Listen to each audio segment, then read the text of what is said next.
There's an underground PR firm that helps celebrities to fake their own death. Which conspiracy theory is so believable that it might be true? At the end of the video, there is a list of proven conspiracies. That your phone's microphone is constantly hot and it's listening for keywords to target advertising. Most glaring instance where this happened to me was when I walked into a colleague's office.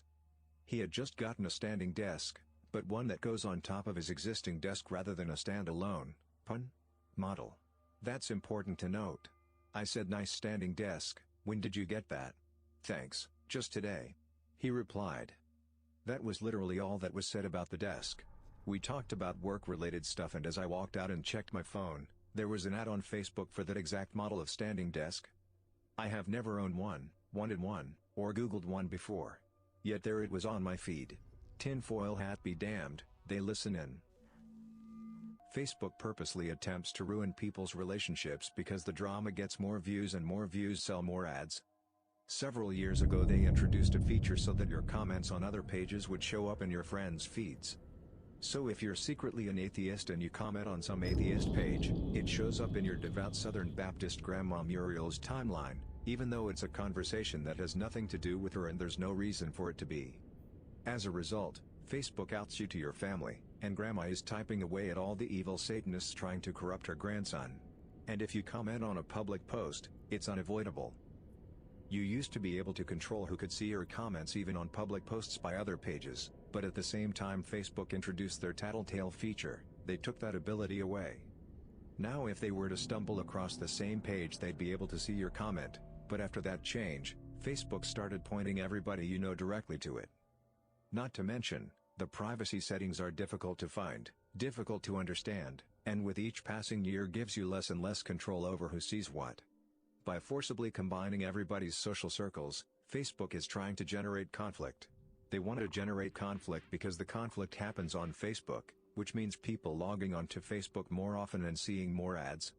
They're essentially an internet tabloid, except instead of showcasing the personal drama of celebrities for clicks and sales, they're doing it to you instead. Ever notice how the vast majority of family drama, relationship fights, etc. these days happens on Facebook? That's by design. Facebook is literally destroying the social fabric to make a buck. Consuming relationship stability like it's an oil refinery consuming crude. That Natasha Jayat was murdered by the Catholic Church for exposing a pedophile ring.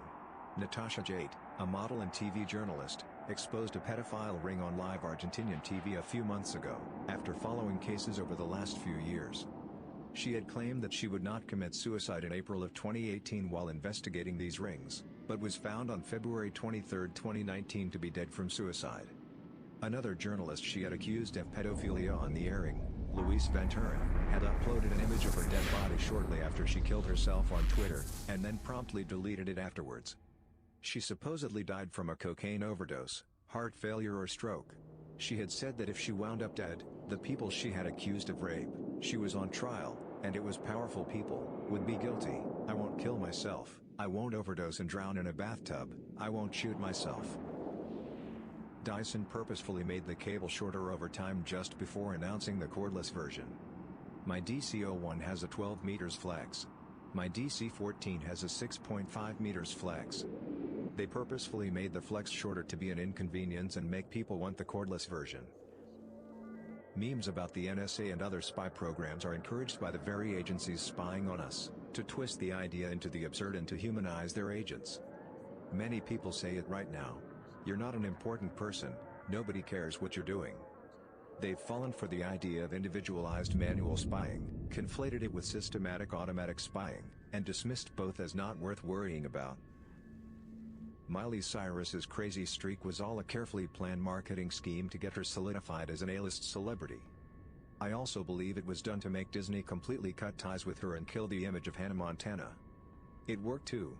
Hannah Montana was quite possibly Disney's largest TV show ever, but I haven't seen anyone even mention it for over 4 years now, and despite Disney cashing in on old IPs, Aladdin, Kim Possible, Lion King etc., we have yet to even hear an unsubstantiated rumor regarding Hannah Montana. The Vatican holds horrible dark secrets and many answers to existential questions. The Vatican has many vaults literally stuffed with thousands of documents that no one but people in the Pope's circle have access to. Who knows what's in those? I'm willing to bet there are parts of the Bible and Christian history that will never see the light of day, thanks to Emperor Constantine creating the first official canon of the Bible. Barack Obama may have been a CIA operative sometime in between college and being a community organizer in Chicago. Bear with me. After graduating from Columbia in 1983, Obama went to work for a company called Business International Corporation, a company that is known to have been used as a CIA front in the past. There is little information available about this time in Obama's life. The CIA was actively recruiting at that point in history and would have been very interested in a young black man with an Ivy League education and ties to Indonesia and Africa. The information would most likely still be classified, but it could also have helped his rapid accession in politics at such a young age.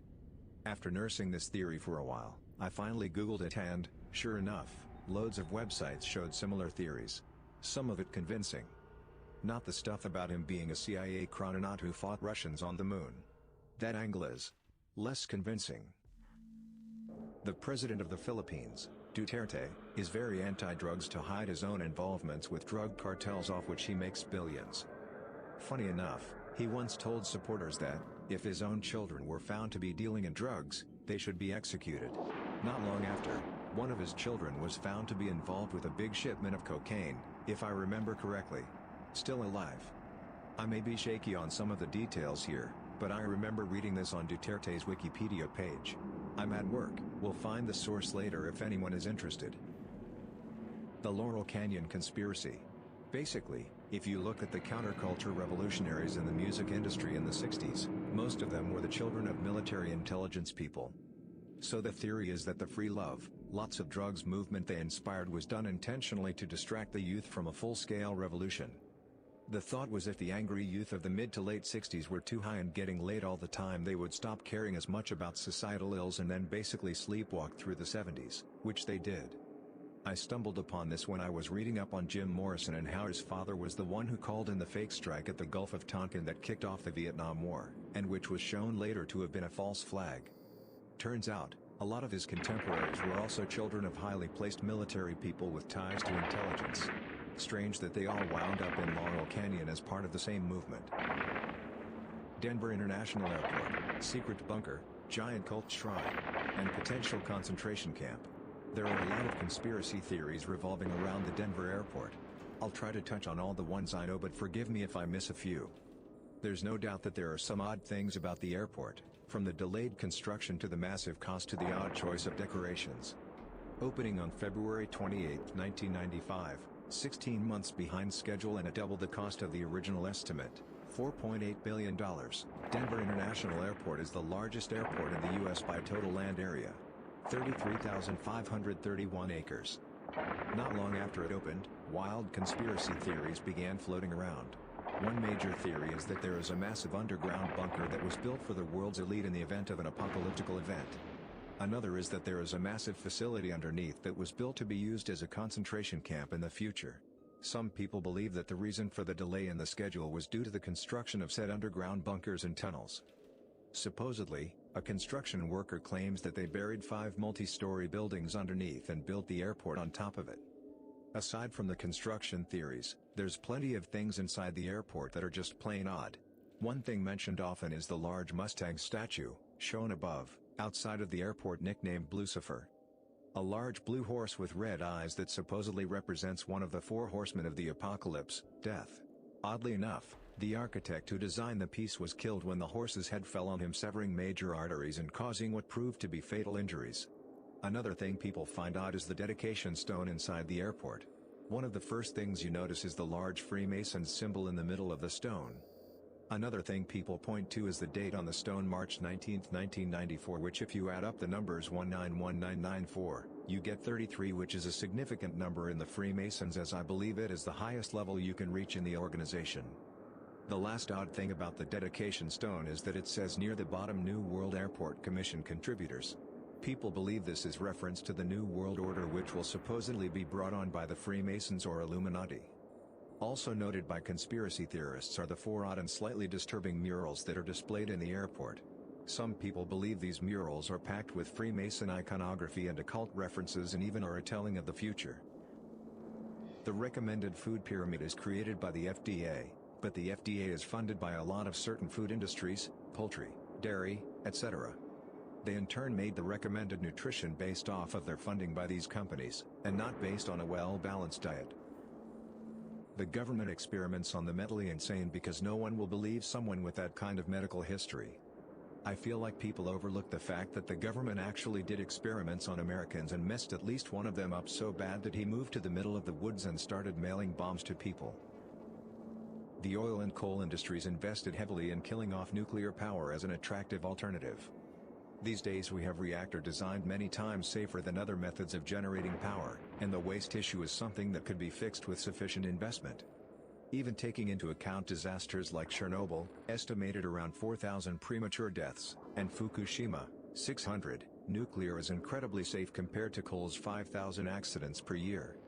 Nuclear kills 90 people per petawatt-hour generated, whereas coal kills 100,000 people per petawatt-hour, mainly because of lung problems worldwide. Even if we don't take into account the climate change contribution, most of those deaths are easily avoidable if we switch to nuclear.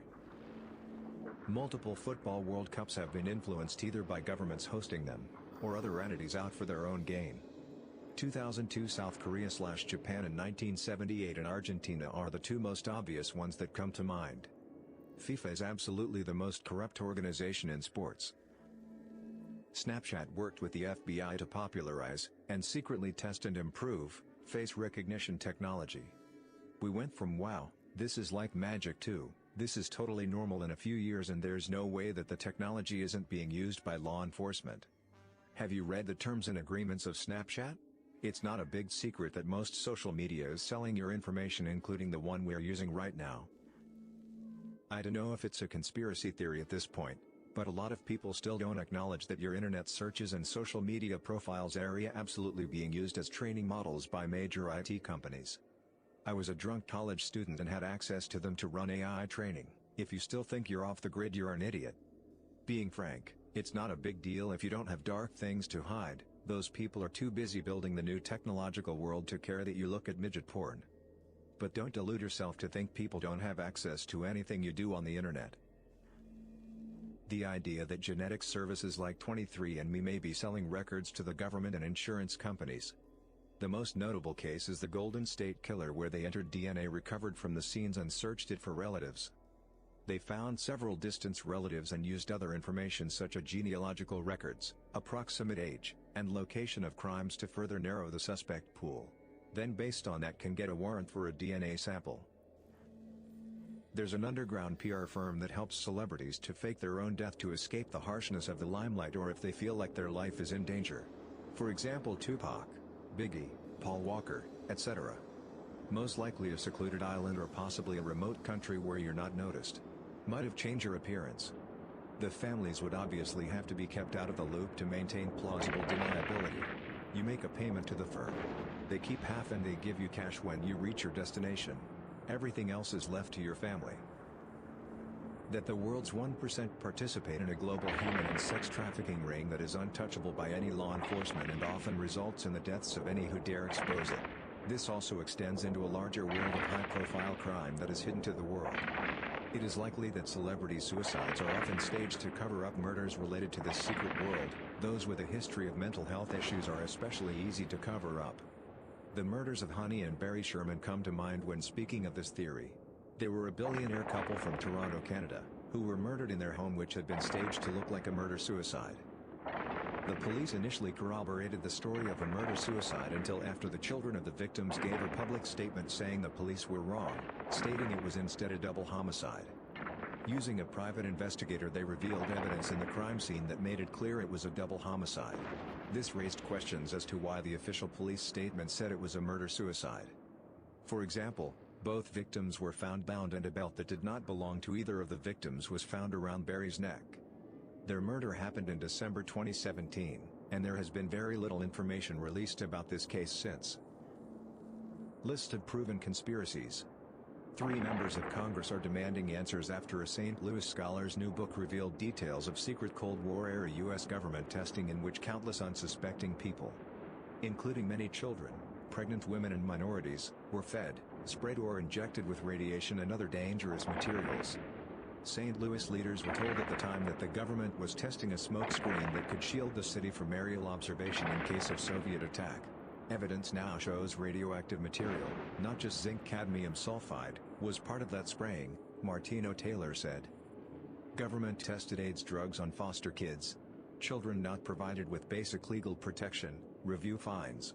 Government-funded researchers tested AIDS drugs on hundreds of foster children over the past 2 decades, often without providing them a basic protection afforded in federal law and required by some states, an Associated Press review has found. The research funded by the National Institutes of Health spanned the country. It was most widespread in the 1990s as foster care agencies sought treatments for their HIV-infected children that weren't yet available in the marketplace. The research was conducted in at least 7 states, Illinois, Louisiana, Maryland, New York, North Carolina, Colorado and Texas, and involved more than 4 dozen different studies. The foster children ranged from infants to late teens, according to interviews and government records. The U.S. Army recently released logs of thousands of experiments conducted at Dugway Proving Ground dating back to the Cold War, providing a glimpse at what the highly secure testing facility has been up to. Some military tests involved human exposure to biological and chemical agents. They loaded up mosquitoes with what they said was an inert disease, an inert bacteria, an inert virus and actually released that on civilian populations in the United States, he said. Immediately after World War II, researchers at Vanderbilt University gave 829 pregnant mothers in Tennessee what they were told were vitamin drinks that would improve the health of their babies. The mixtures contained radioactive iron and the researchers were determining how fast the radioisotope crossed into the placenta. At least 3 children are known to have died from the experiments, from cancers and leukemia. The Imperial Japanese Army's notorious medical research team carried out secret human experiments regarded as some of the worst war crimes in history. Its scientists subjected more than 10,000 people per year to grotesque Joseph Mengele-style torture in the name of science, including captured Russian soldiers and downed American aircrews. The experiments included hanging people upside down until they choked, burying them alive, injecting air into their veins and placing them in high-pressure chambers. The Great Purge, also known as the Great Terror, was a brutal political campaign led by Soviet dictator Joseph Stalin to eliminate dissenting members of the Communist Party and anyone else he considered a threat. Although estimates vary, most experts believe at least 750,000 people were executed during the Great Purge, which took place between about 1936 and 1938. More than 1 million other people were sent to forced labor camps, known as gulags. This ruthless and bloody operation caused rampant terror throughout the USSR and impacted the country for many years.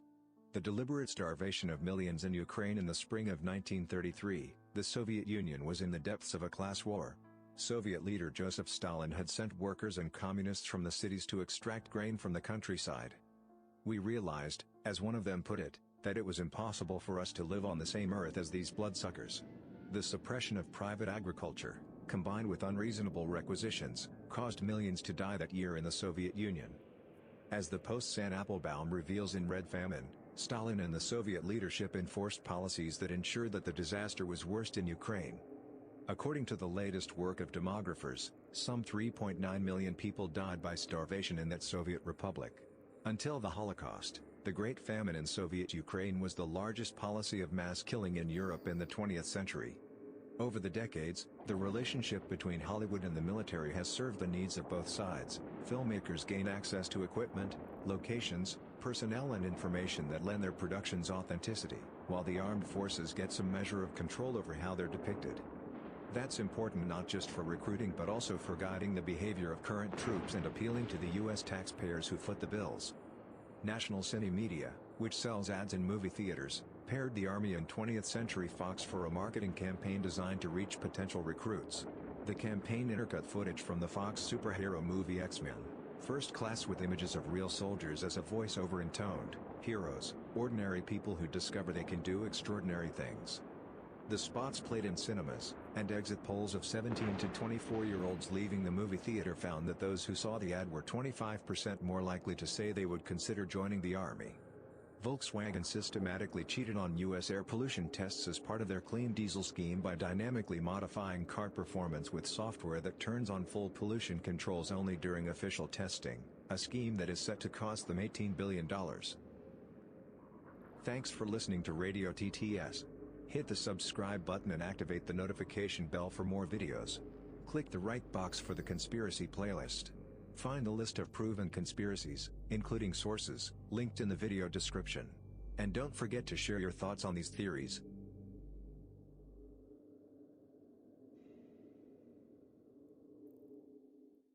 Warning: this content may be upsetting or disturbing to some audiences. Humanity is constantly on the edge of being wiped out. What's a horrifying fact a person could have lived happily not knowing? You are about 120 times more likely to be killed by an immediate family member if you win the lottery. If you die in the house, and no one is around to feed your pets, they start with your squishy parts: lips, eyes, ears and nose. This happened with an old lady. However, she wasn't dead, just paralyzed. When you pick up a severed head, always be sure to use 2 hands. This is because the weight of said head isn't perfectly distributed like it is with a bowling ball. It is therefore has a tendency to topple from one's hands if not handled correctly. When you go swimming in a lake or any untreated body of fresh water that does not have steady water flow, there is a small chance you will inhale an amoeba that will subsequently eat your brain. And you will almost certainly die within the week. Having a singular microscopic organism slowly eat away at your brain over the course of several days, all the while you know there is nothing that can be done to stop it, is surely more horrifying than inhaling a bit of water for a few minutes, wouldn't you think? When tarsiers, one of the smallest primates, get too stressed, they commit suicide by repeatedly banging their head against a tree. Dogs like squeaky toys because they mimic the dying cries of their prey. I've told this to so many people and all of them get really mad for some reason. At least when my dog is done killing his toys, he tries to lick them back to health so they will squeak again. If you're exposed to rabies, you will have absolutely no symptoms for months, potentially. As soon as you start showing symptoms, you are going to die. There is nothing that can be done for you. Go to the ER if you are bitten by any wild animal that can potentially carry it. Rabies is very nearly the worst way to go, and that's considering dying of starvation, fire, drowning, or jumping from an airplane. You go into delirium and a deep fear of water, and slowly die of lack of water as the virus bursts into your brain. Best case scenario, Milwaukee procedure, you end up brain dead. I would personally shoot myself if I was diagnosed with it. There's no certainty that the universe will not end in the next 10 seconds. Male otters are extremely sexually violent and aggressive. A significant number of female otters, otter pups, and baby seals, yes, baby seals, die from the trauma caused by, often forced, sexual encounters with male otters. Causes of death include, but are not limited to, drowning, internal perforation, and biting. A full-grown raccoon can fit inside your butt. It can fit in a hole 4 inches wide and your butthole can spread up to 9 inches. It's basic math. You could have an aneurysm in your brain right now waiting to explode and you'd never know. Your aorta can do the same thing if it's enlarged. In 90% plus of cases, the first sign of an enlarged aorta is that it ruptures and you die almost immediately. Hundreds of toddlers in the US die every year from falling into septic pits and drowning. When I was 5 we used to go over to my mom's friend's house and they were these massive rednecks in this old house where the septic was broken, would run across the yard like a small creek between these 2 cement things with holes in the top. Anyway, her oldest daughter was about 8 and dropped her homework paper in it. I reached to grab it and fell right in. I have full memory of it. The hosing off and everything. Due to how your perception of time changes as you age, assuming you live a long life and for of old age, you've lived half your perceived lifespan by age 25. I think it's because of how we see time in relation to our total life. Like at 15, 1 year is 6.7% of your life, compared to 80 where 1 year is only 1.25%. The older you get the smaller the percentage a year goes. This is why the years go faster as you age. So I'm guessing after a certain point everything muddled together. Just a hypothesis though. A shark's vajayjay and butt are the same hole. Male sharks have 2 penises. One of them is used to secure the female in place. This was told to me by a relative that works as a funeral director. Some parts of your body might start decaying a few days before you die. Someone replied, I can definitely confirm. I am a hospice nurse and I also did end-of-life care with geriatric patients for many years. You always recognize the smell and it never changes. Statistically speaking, Somebody you know personally and interact with on a daily basis is a pedophile. Any woman who has been 11 years old knows this to be true. Guys ain't safe either, to be honest. I once had a high schooler want to show me wrestling moves because I was about 12 and into wrestling as a school sport. Looking back, he was actually trying to cop a feel. I think it's just still a lot more taboo to admit such things as a guy than it is as a girl nowadays. There are some diseases caused by prions, a type of infectious protein, for which there is no known cure. Prions accumulate in your brain and damage your nerve cells irreversibly, leading to seizures, loss of memory and speech, blindness, changes in personality and loss of mobility. They kill off brain cells and create literal holes in your brain. Once symptoms start showing, most people die within a year. Some people are believed to have been infected by eating infected meat. There could be a gamma ray burst coming for us and we wouldn't know until we all got literally obliterated from existence. Also, the universe is so large that not a single thing that anyone does will matter, not a thing. At all times, we could be surrounded by fourth-dimensional beings. But we just can't see or detect them in any way because we live in a third dimension. They could be observing and studying us at this very moment. And perhaps the reason why we haven't found any aliens yet is because they are fourth-dimensional beings. Because of the cellular makeup of our eyes, we see better in low-contrast light in the periphery of our vision. The way the cells work means they have a much lower activation, so in the dark or between very minute monochromatic differences you will see better out of the corner of your eye than your central vision, which is more geared to complexity and color. So with that in mind, theoretically, if there was something you could make out in the corner of your eye but not visible when you look directly at it, it could really be there. When a brown recluse spider bites you, your skin will often start to rot around the bite. This is only in very rare cases and often with immunocompromised patients. Also, many pictures you see online are actually staph infections. The side effect of most bites is simply a hard welt that doesn't appear to heal well for weeks where the skin necrotized. Anything worse and you can go get a shot from the walk-in to cure it.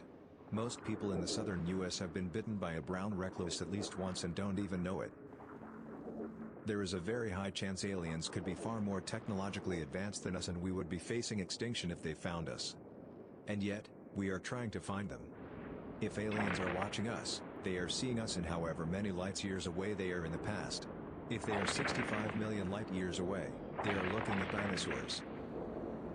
Squirrels sometimes feed off of animal carcasses. Most animals will eat other animals. You can find videos of herbivores eating meat all over the internet. Like the video of a cow just swooping a baby chick on a single swoop. Hardcore. If someone falls from a building tall enough, then when they hit the ground their bones will crack and break under their weight, and their organs will explode.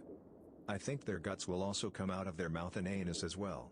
That firefighter documentary that accidentally captured the only footage of the first plane hit on September 11th mentioned this. There's a moment when they're on the ground floor of one of the towers before it collapsed, and you can hear these incredibly loud bangs. The sound was coming from jumpers hitting the concrete, sounded like gunshots. Horrible. There is a small parasitic fish called the kandira that can swim up your penis and latch on to eat it from the inside. It lives in the Amazon. Some animals, notably Tasmanian devils, have a cancer that can spread between the species through bodily fluid contact. Imagine that in humans. Diamond dust is a horrifying poison. When ingested, your body is unable to round off the sharp edges like it can with glass. It will cling to your insides, the muscle movements of your guts will scrape your insides, the dust particles will get pushed deeper and deeper until you die of internal bleeding. It takes months to die of this and you will be in immense pain. Once inside of you there's nothing that can be done anymore. When a Brazilian wandering spider bites a male, it can deliver long, painful erections lasting hours on end. They're deadly, but yes, this can happen before death. From what I know, it's less of an erection, and more of your penis swelling with painful pressure like a boil, as the hemotoxic effects cause a massive spike in blood flow. But I mean, if you're into biochemical pee and ball torture, you do boo. There is a biological weapon that consists in a virus that, if released, would utterly kill the entire human population. And presumably a ridiculously high percentage of all the living things on Earth. This massacre is just a slight mistake away from happening. Romberg's disease can cause all tissues of half your face to spontaneously shrink. This includes bone. Chick culling is the process of killing newly hatched chicks for which the intensive animal farming industry has no use. It occurs in all industrialized egg production, whether free-range, organic, or battery cage, including that of the UK and US. Because male chickens do not lay eggs, and only those on breeding programs are required to fertilize eggs, they are considered redundant to the egg-laying industries and are usually killed shortly after being sexed, which occurs after they hatch. Many methods of culling do not involve anesthetics and include cervical dislocation, asphyxiation by carbon dioxide and maceration using a high-speed grinder. Asphyxiation is the primary method in the United Kingdom, while maceration is the primary method in the United States. By 2020, U.S. producers expect to sex the eggs before they hatch, so male eggs can be culled. There are billions of people on the world, meaning that there are people who you won't even know exist. They will live their own independent lives without ever seeing or hearing about you, and you will live without ever knowing of their existence. In the 60s there was an experiment to attempt to teach dolphins to comprehend English, even going as far as to attempt to teach it to speak English itself. The experiment went south when one of the people working on the experiment, Margaret Howell of Ott, started having sex with a dolphin named Peter, something she claims the dolphin initiated. At the same time of this, one of the other people involved, neurologist John C. Lilly, was given the go-ahead to start experimenting with LSD, and so decided to also use LSD on the dolphin.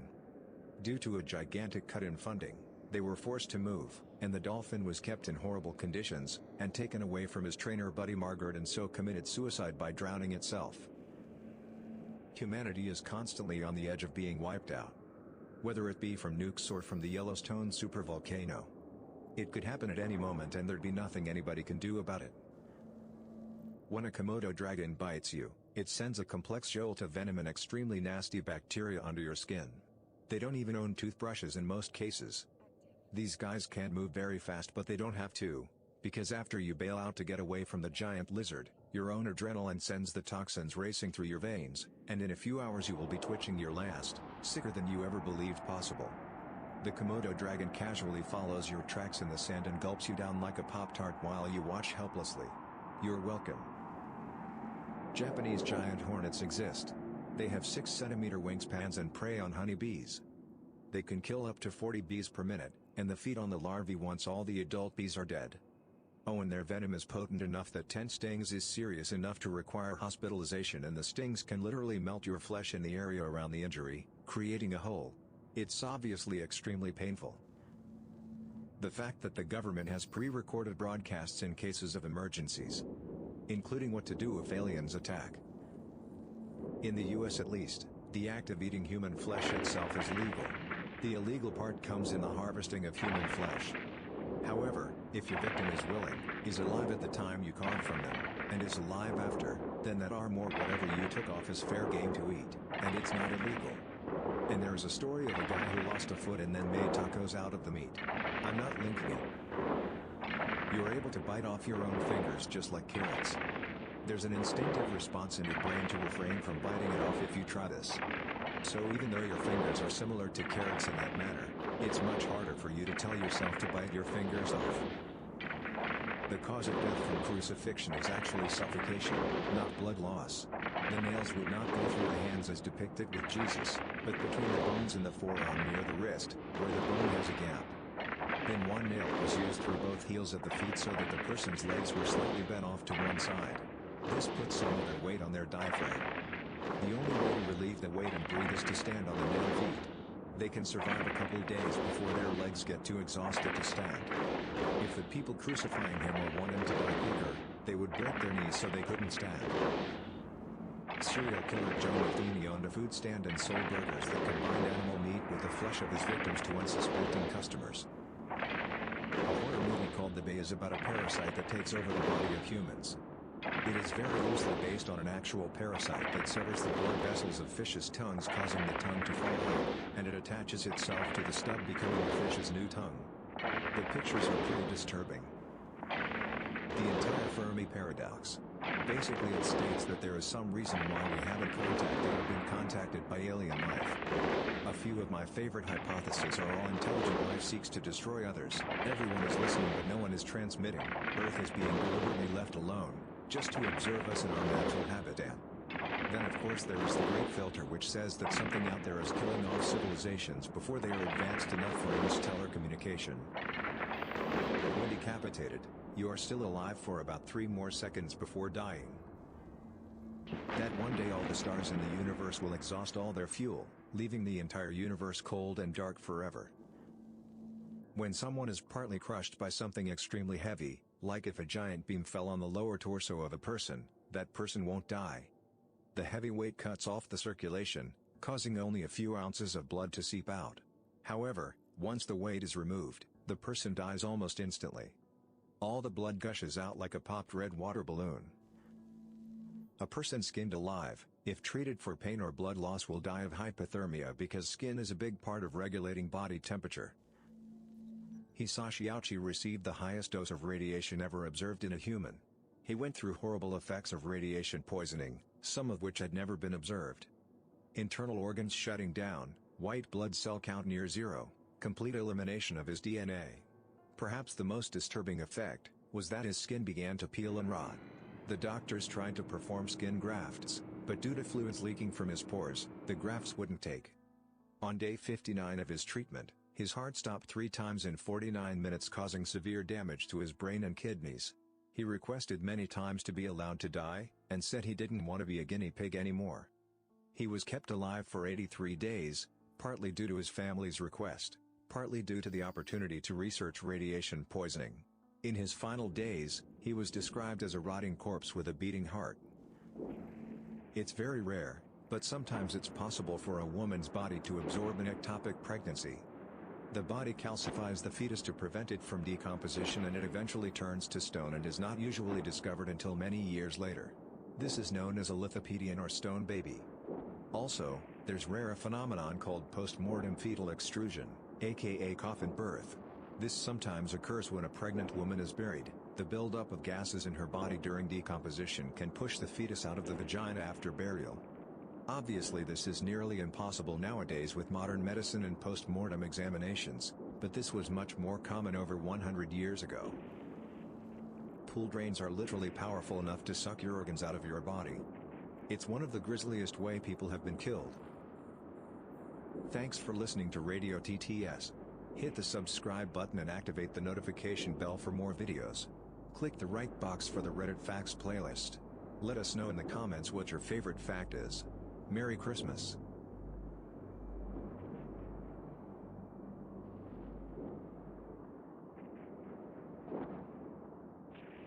Warning, this content may be upsetting or disturbing to some audiences. At any moment a nearby star could possibly become a gamma ray burster and destroy the Earth. What's a very disturbing fact almost nobody knows? Organophosphates, including the chemical weapon sarin gas, work by inhibiting your muscles' ability to relax. Your muscles basically constrict and can't unconstrict, causing what feels like a muscle cramp through your entire body, your arms, your chest, your eyes, your tongue, everything. It most frequently kills via asphyxiation, because you can't exhale.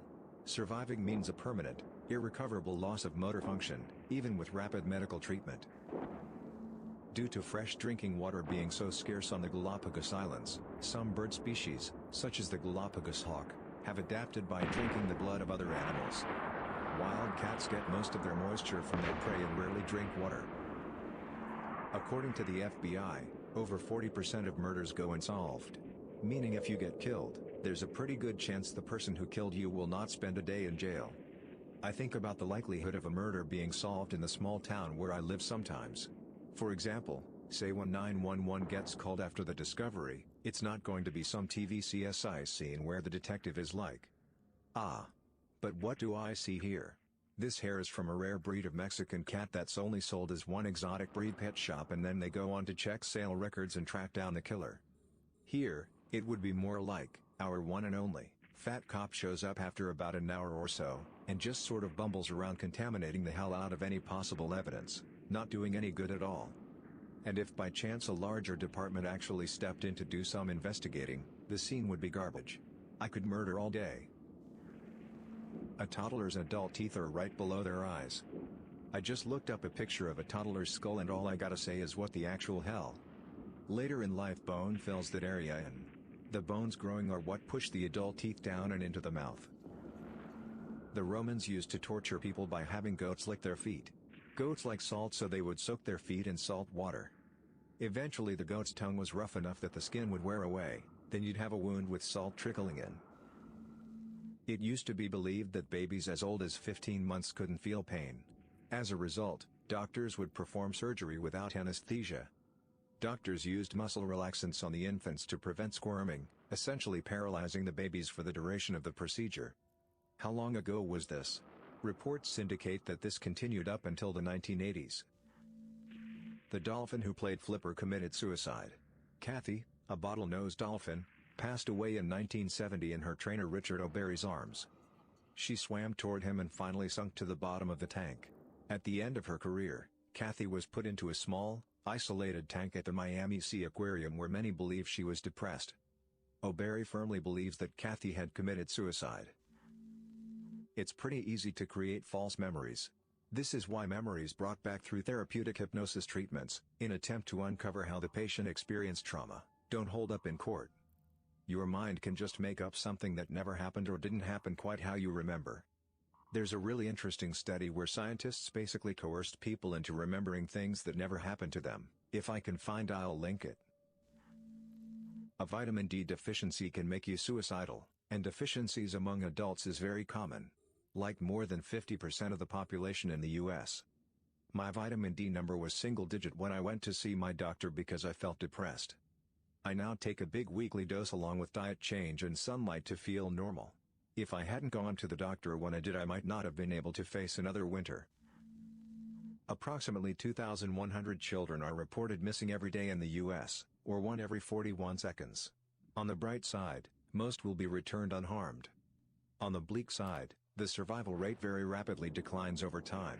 On the even bleaker side, in the cases of missing young adult men in the US, there's fair chance a missing individual will be ruled deceased after a rather short search with minimal evidence. Even if no body is found, generally it's labeled as deceased due to natural causes, i.e. drowning in any nearby source of water, getting lost in any nearby woods, just getting lost anywhere and dying. After which the search is completely abandoned. When a woman with breast implants is cremated, the implants will melt into goo. It drips to the bottom of the furnace, and needs to be cleaned up once cooled. While pacemakers have to be removed and metal implants just stay in and get tossed after. At any moment a nearby star could possibly become a gamma-ray burster, and point a jet of radiation at the Earth that would vaporize us instantly. Math says a gamma-ray burster located 100 light-years away, that aimed at us directly would generate the energy of 100 Hiroshima bombs per square mile across the entire exposed surface of the Earth. Anything caught in this blast directly would be vaporized instantly. It would also instantly boil the oceans and rip the atmosphere off the planet. It would end all life and leave the Earth a charred cinder in space. And it is 100% impossible to see one coming, since it's moving at the speed of light, because gamma rays are light. In child porn cases, someone has to actually watch the video beginning to end so they can testify about it in court to seal a conviction. A friend of mine works for the federal government and his job each day is to watch child pornography so that they can prove that the person was in fact creating or distributing child porn. It's a messed up job. He has to do evaluations every once in a while to make sure he's still fit. He does say that statistically most people in the position only last 3 years.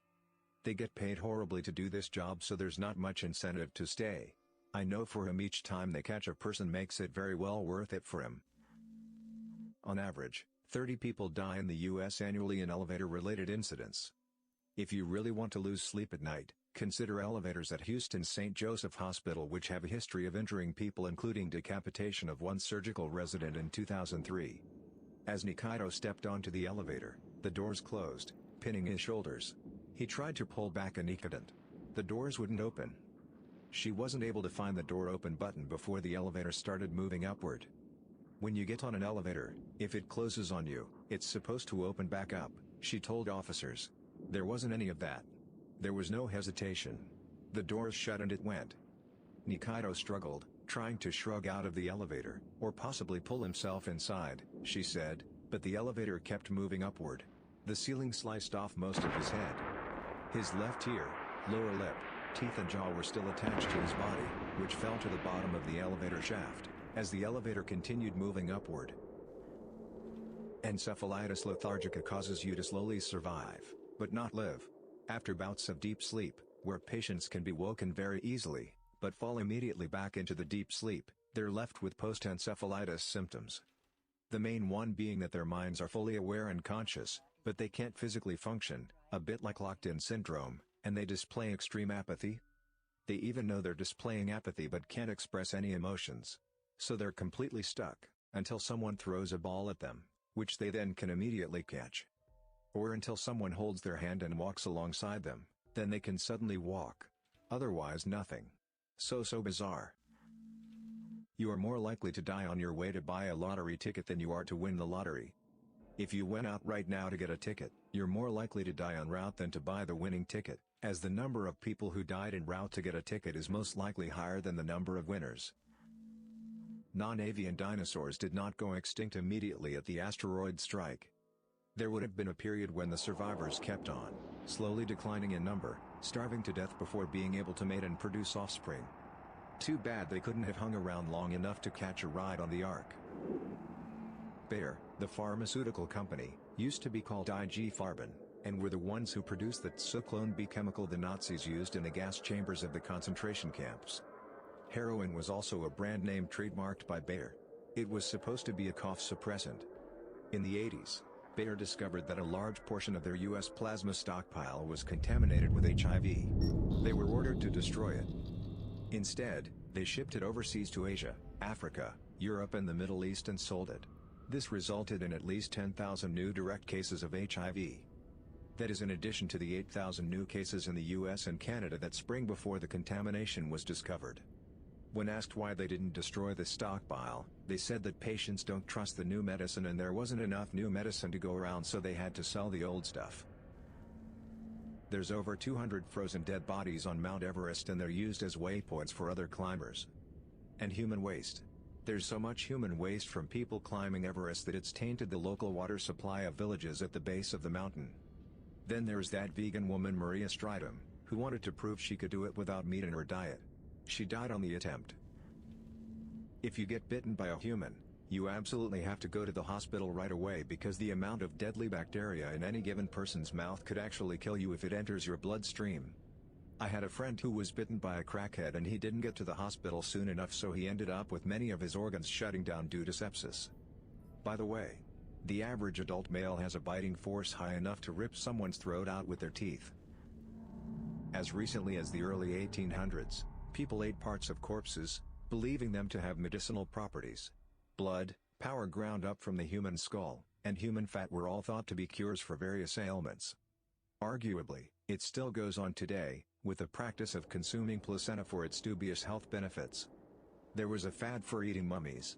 It turns out that there's a limited supply of mummies, so people started making mummies for other people to eat. If you were to put the entire lifespan of the universe, from the Big Bang to the final heat death, onto a 24-hour clock, at the universe's current age we would not have reached the end of the first 30 seconds. If you were to go into the far future, past the point where there are no more solar systems, the planets have either been destroyed or become rogue planets, where there are no more galaxies, everything either being swallowed up by black holes or being ejected from the galaxy. No more anything of normal matter due to proton decay, and no more black holes due to Hawking radiation. Even here at this point, you would not have reached 12 o'clock on our universe clock.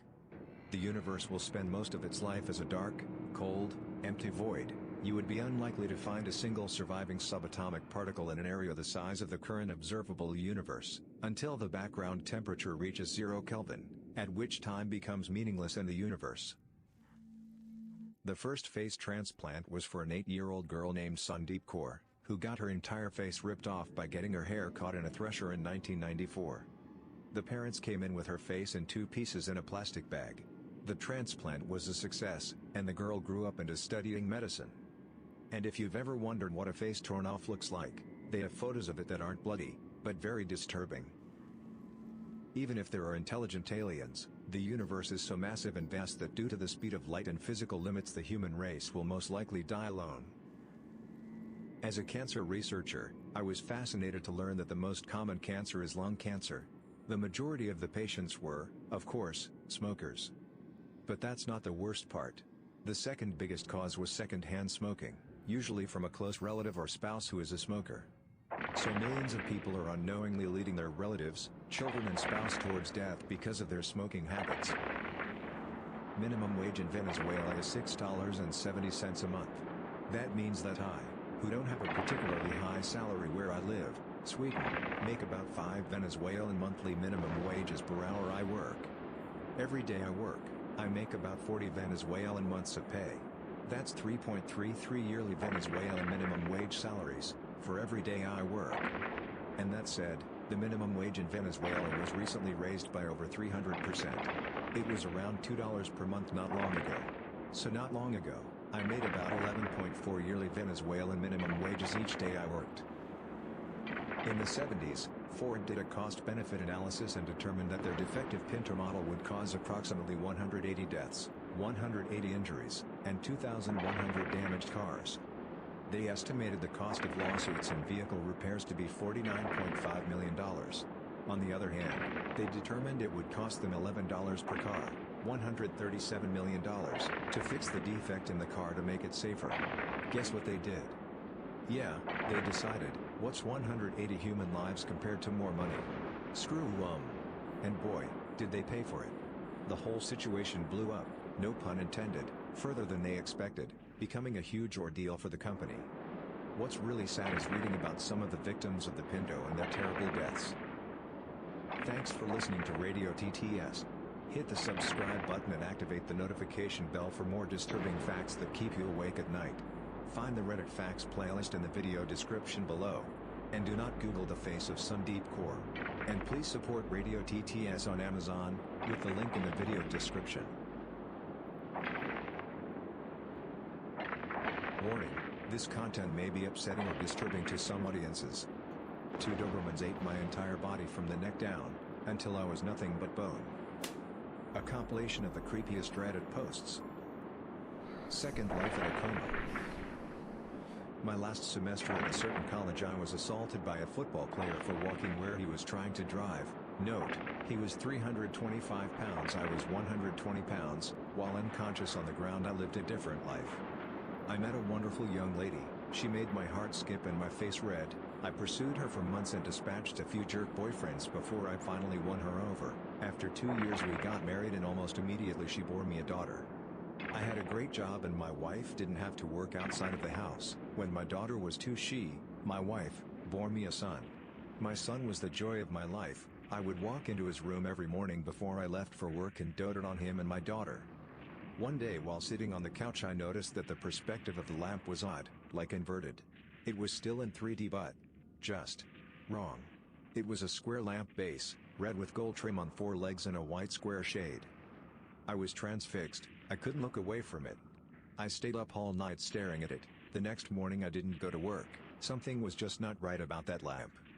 I stopped eating, I left the couch only to use the bathroom at first, soon I stopped that too as I wasn't eating or drinking. I stared at the lamp for 3 days before my wife got really worried. She had someone come and try to talk to me. By this time my cognizance was breaking up and my wife was freaking out. She took the kids to her mother's house just before I had my epiphany. The lamp is not real. The house is not real, my wife, my kids. None of that is real. The last 10 years of my life are not real. The lamp started to grow wider and deeper, it was still inverted dimensions, it took up my entire perspective and all I could see was red. I heard voices, screams, all kinds of weird noises and I became aware of pain. A ton of pain. The first words I said were I'm missing teeth and opened my eyes. I was laying on my back on the sidewalk surrounded by people that I didn't know, lots were freaking out, I was completely confused. At some point a cop scooped me up, dragged and walked me across the sidewalk and grass and threw me face down in the back of a cop car. I was still confused. I was taken to the hospital by the cop, seems he didn't want to wait for the ambulance to arrive, and give CT scans and other tests. I went through about 3 years of horrid depression. I was grieving the loss of my wife and children and dealing with the knowledge that they never existed. I was scared that I was going insane as I would cry myself to sleep hoping I would see her in my dreams.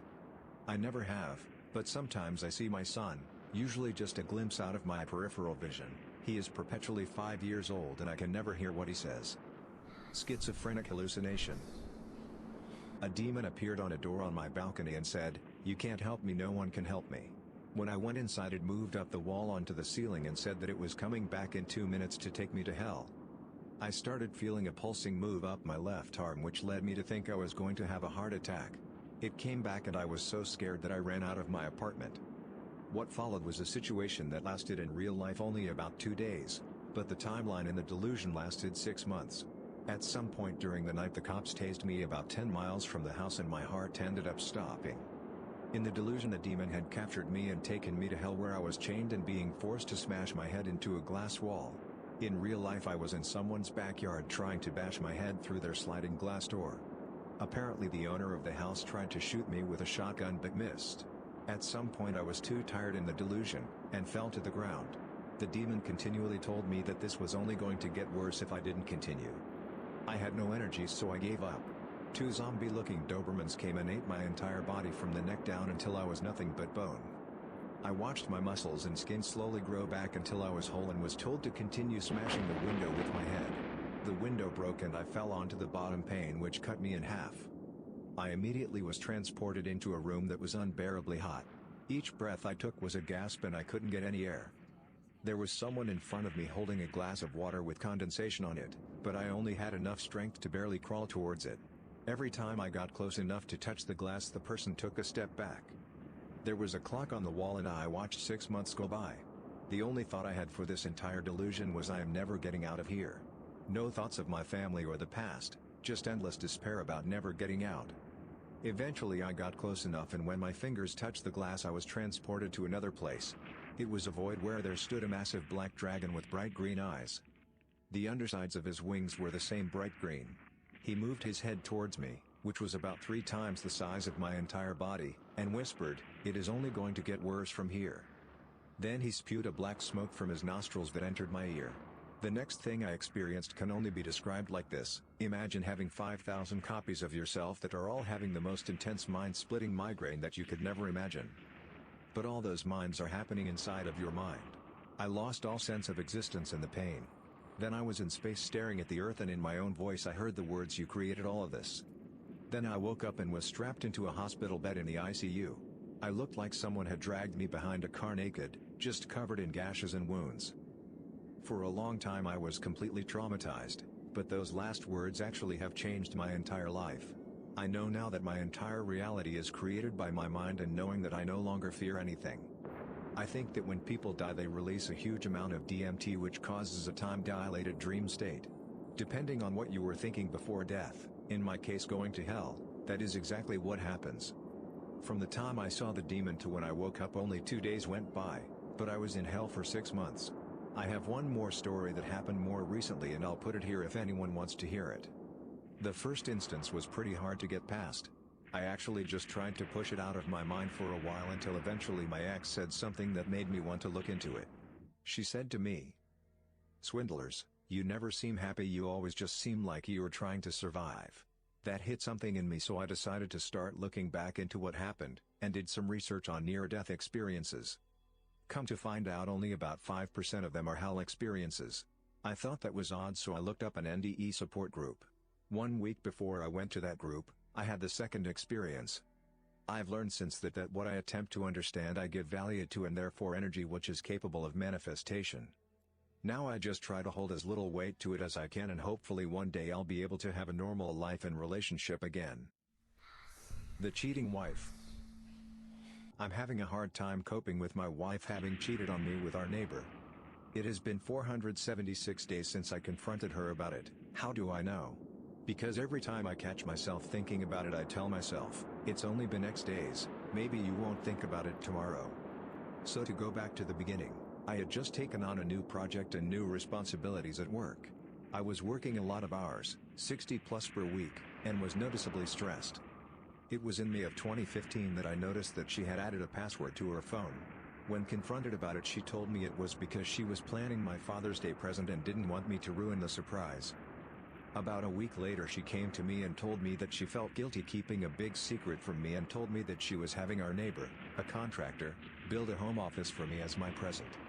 It struck me as odd, as in our 6 years together she has never said she felt guilty about anything, and always insists that she never regrets anything in her life. Time goes on, Her phone is still password protected, and things don't feel right. I see her using her phone and smiling to herself more and more often. But when I ask her what she is doing, she says nothing and puts her phone away. So one morning I wait for her to get in the shower and I grab her phone before it requires the password. I go through her messages and find that she is texting the neighbor, "I am all covered in frosting, you wanna lick it off?" There were no other messages to the neighbor, but I found out later that was because she had set up her phone to delete messages after a certain amount of time. I felt uncomfortable with it, but I knew she had a perverted sense of humor and I thought she would never do anything to hurt me. More time goes by and the neighbor is spending more and more time at our house, but the office is being completed slower and slower.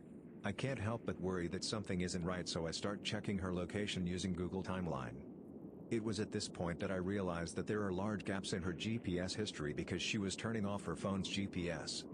Fast forward to July, and at this point the paranoia is driving me nuts, so I tell her that I need to install new antivirus on her phone.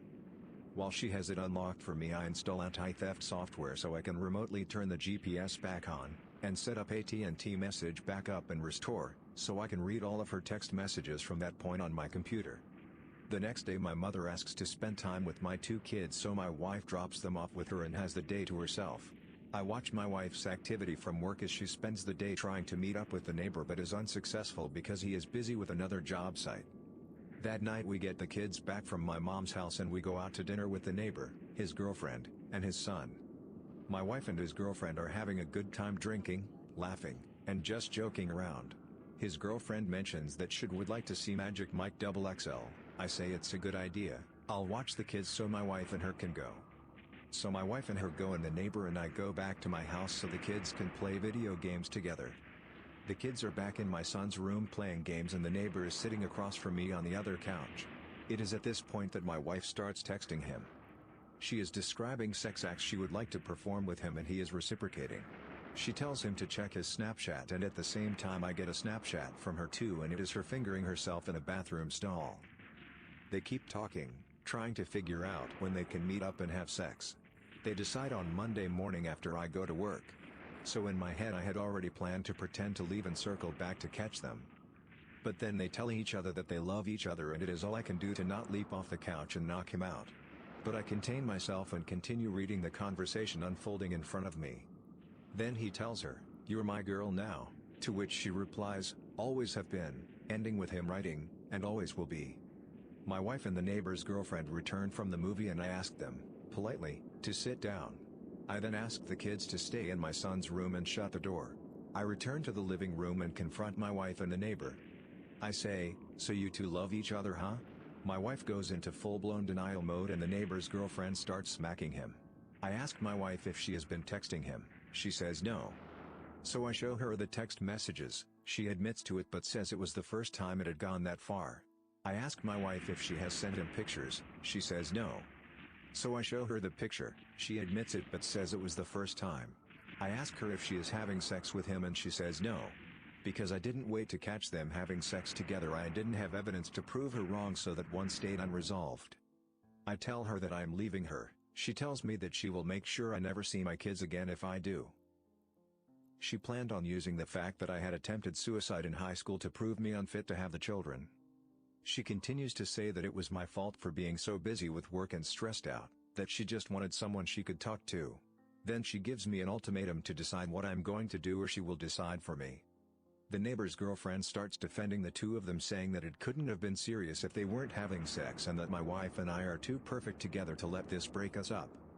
The neighbors go home and my wife and I argue for the rest of the night about what we are going to do. We go to bed separately, having not resolved anything. We keep going back and forth on the subject all weekend and finally settle on we were going to separate temporarily while we figure out what we want. I was going to stay in the house and she was going to take the kids and go to her mom's house. That Monday I go to work and I get text from her in the middle of a meeting with my bosses stating that she had explained things to our kids, but that they were upset and I need to explain it to them also. I get home from work to find my kids crying. She had told them that mommy had to move out because dad was mad at her. When my son wanted to stay with me, she told him that he can't. My son put it together that if mommy has to move out because I'm mad at her and he must move out, then I must have been mad at him too. My daughter was crying because my son was. I don't think she was old enough to understand what was happening. It was at that moment I realized she was going to drag the kids through hell if I left her, so I swallowed my feelings and begged her to stay. She agreed and insisted that I apologize to our neighbors since we were still going to need to hang out with them because our sons are good friends. I hate it, but I do it anyway. We still hang out with them from time to time and they come to our various birthday and holiday parties. But I do anything for my kids and I behave civil every time. Things died down for a while. I still think about it constantly. I worry, how can I keep from making her so unhappy that she cheats on me again? Then almost a year from the original incident, around Father's Day again, she sent him pictures again. She claims it was an accident, that she meant to send them to me instead. I don't fully believe her, but I move on anyway. Things have been quiet on that front for about 4 months now, but I still think about it constantly. This is going to sound stupid, but I feel like I have a part of my brain that I can't shut off, that is always thinking. I used to use that to solve programming problems and it made me very good at my job. But ever since this incident, the only thing it thinks about is her and him, and if I did the right thing. My job performance has suffered and I feel like I haven't gotten sleep in months. I'm afraid that after this much time, and the fact that I begged her back, that to say that I want a divorce now would only make her more vindictive towards my children and I just feel like I have put myself so deep in a hole that I can never get back out. I haven't really talked to anyone about this. I didn't want to talk to my mom about it because I felt she would treat my wife differently and I didn't need the two fighting any more than they already do. I tried talking to one friend about it, but his advice was to put my trust in God, but that was not much solace for me as I am an atheist. So I have no clue what to do with my feelings or how to move on from this. The aftermath. Worley, 30, is charged with the murder of her 7-year-old son and 3-year-old daughter. Police were called to the home on South Madison Street on November 17 after Worley called 911 and told the dispatcher, "I just stabbed myself and killed my children." According to the documents, Worley told police her husband was divorcing her and going to take the children. She said, "I did not want him taking them, so I stabbed them." Worley's husband filed for divorce on Wednesday.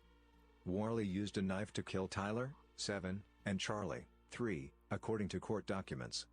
Both children were found inside the girls' bedroom with stab wounds to their neck. Police found a Cobber-style combat knife on the floor of the room. Brandy Worley told police, "I did not want him to take my kids, I just wanted to die with them." Brandy's husband, Jason, was awakened by Brandy's mother screaming, and when he walked upstairs he told police that Brandy said to him, "Now you can't take the kids from me." Autopsies were performed on the children at Terre Haute Regional Hospital. The coroner determined the cause of death for each child was stab wounds to the neck. The Whistler. I've been waiting a long time to tell Reddit the full story of the Whistler. This story requires many details, but it is unexplainable, creepy, and 100% true. I also have video evidence. When I was about 8 years old, I was taking my dog for a walk through the neighborhood with my mom. It was maybe 11 p.m. We live next to a swamp and woods area on the edge of our neighborhood in Lansing, Michigan. I remember it being very silent and slightly windy. From down in the swamp we heard somebody whistling at us. It sounded sort of like a bird, but each whistle was different enough where the lack of consistency made it human-like. The whistle sounded higher, then lower. I can't really describe it. My mom had a concerned, slightly terrified look on her face and grabbed my hand and said that we should go inside quickly. I didn't understand because I was too young, but seeing my mom freak out made me freak out too. After a while, though, I kind of forgot about it. 2 years later, I was taking my dog out again, late at night. There is a large bush that could easily obscure a person behind it, just next to the front door.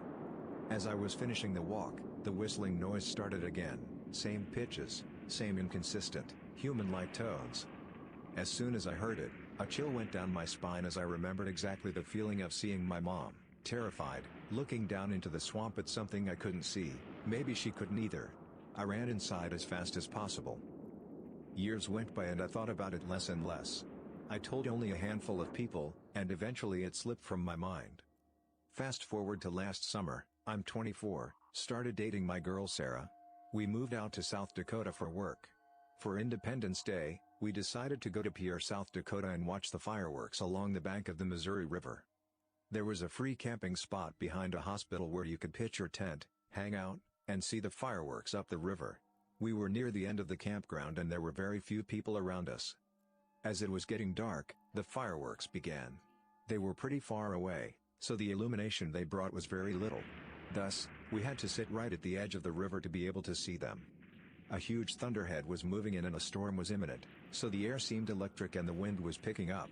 The atmosphere was eerie to say the least. The police boats herded all the other boats off of the river and had left our area to do that elsewhere. Most of the other campers walked up the river to have a better view of the fireworks, but Sarah and I stayed back and were drinking PBR tallboys and kicking it.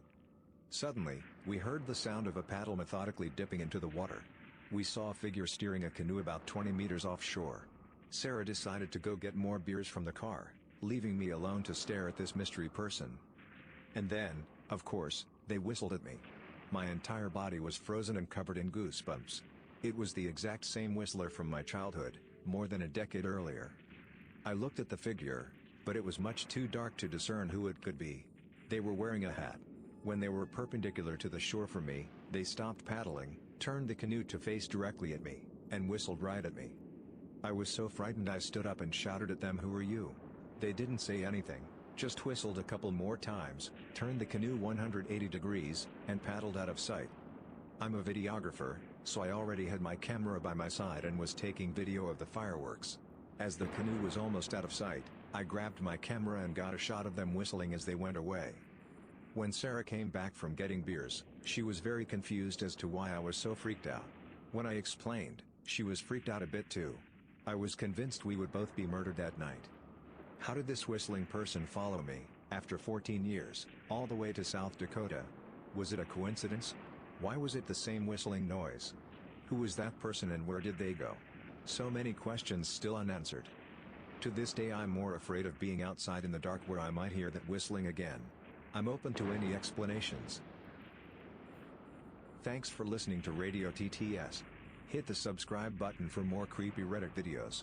Click the right box for the related playlist and find the original link in the video description if you want to know more about these stories. The Whistler video is also linked in the description.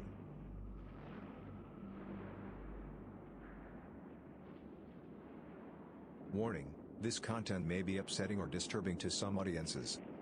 There was someone under my bed. My eyes widened and I choked the urge to scream. What is the darkest, creepiest Reddit thread you have seen? Stay tuned for the creepiest Reddit stories, including a woman who was nearly murdered by a man sneaking into her house when she went out to get the mail. And the most evil psychopath story in the end. It was on a thread asking everyone to confess their secrets. One guy wrote about how his job was to do the safety checks and math for trains that transport very dangerous chemicals. He said that he's heard voices for years and they're always telling him he should intentionally make mistakes and let people die from his mistake. And he learned whenever the voices went quiet to recheck his work. Every single time they went quiet he'd made a mistake and people probably would have been killed if he hadn't rechecked. He was too afraid to tell anyone about the voices because he would lose his job, and he was also afraid of losing that internal warning. My description doesn't do it justice, but it was sad and terrifying all at once. A long time ago when Reddit was much gorkier and less patrolled, we had a Venezuelan poster who explained in detail how messed up the government and the criminals were in his country, and one of his family was killed. He didn't rest and shored up support until he found the culprit, had him bound and gagged in a warehouse, and proceeded to murder him. His account was quite detailed and believable, and he said that with the resources he used, he had no option but to go through.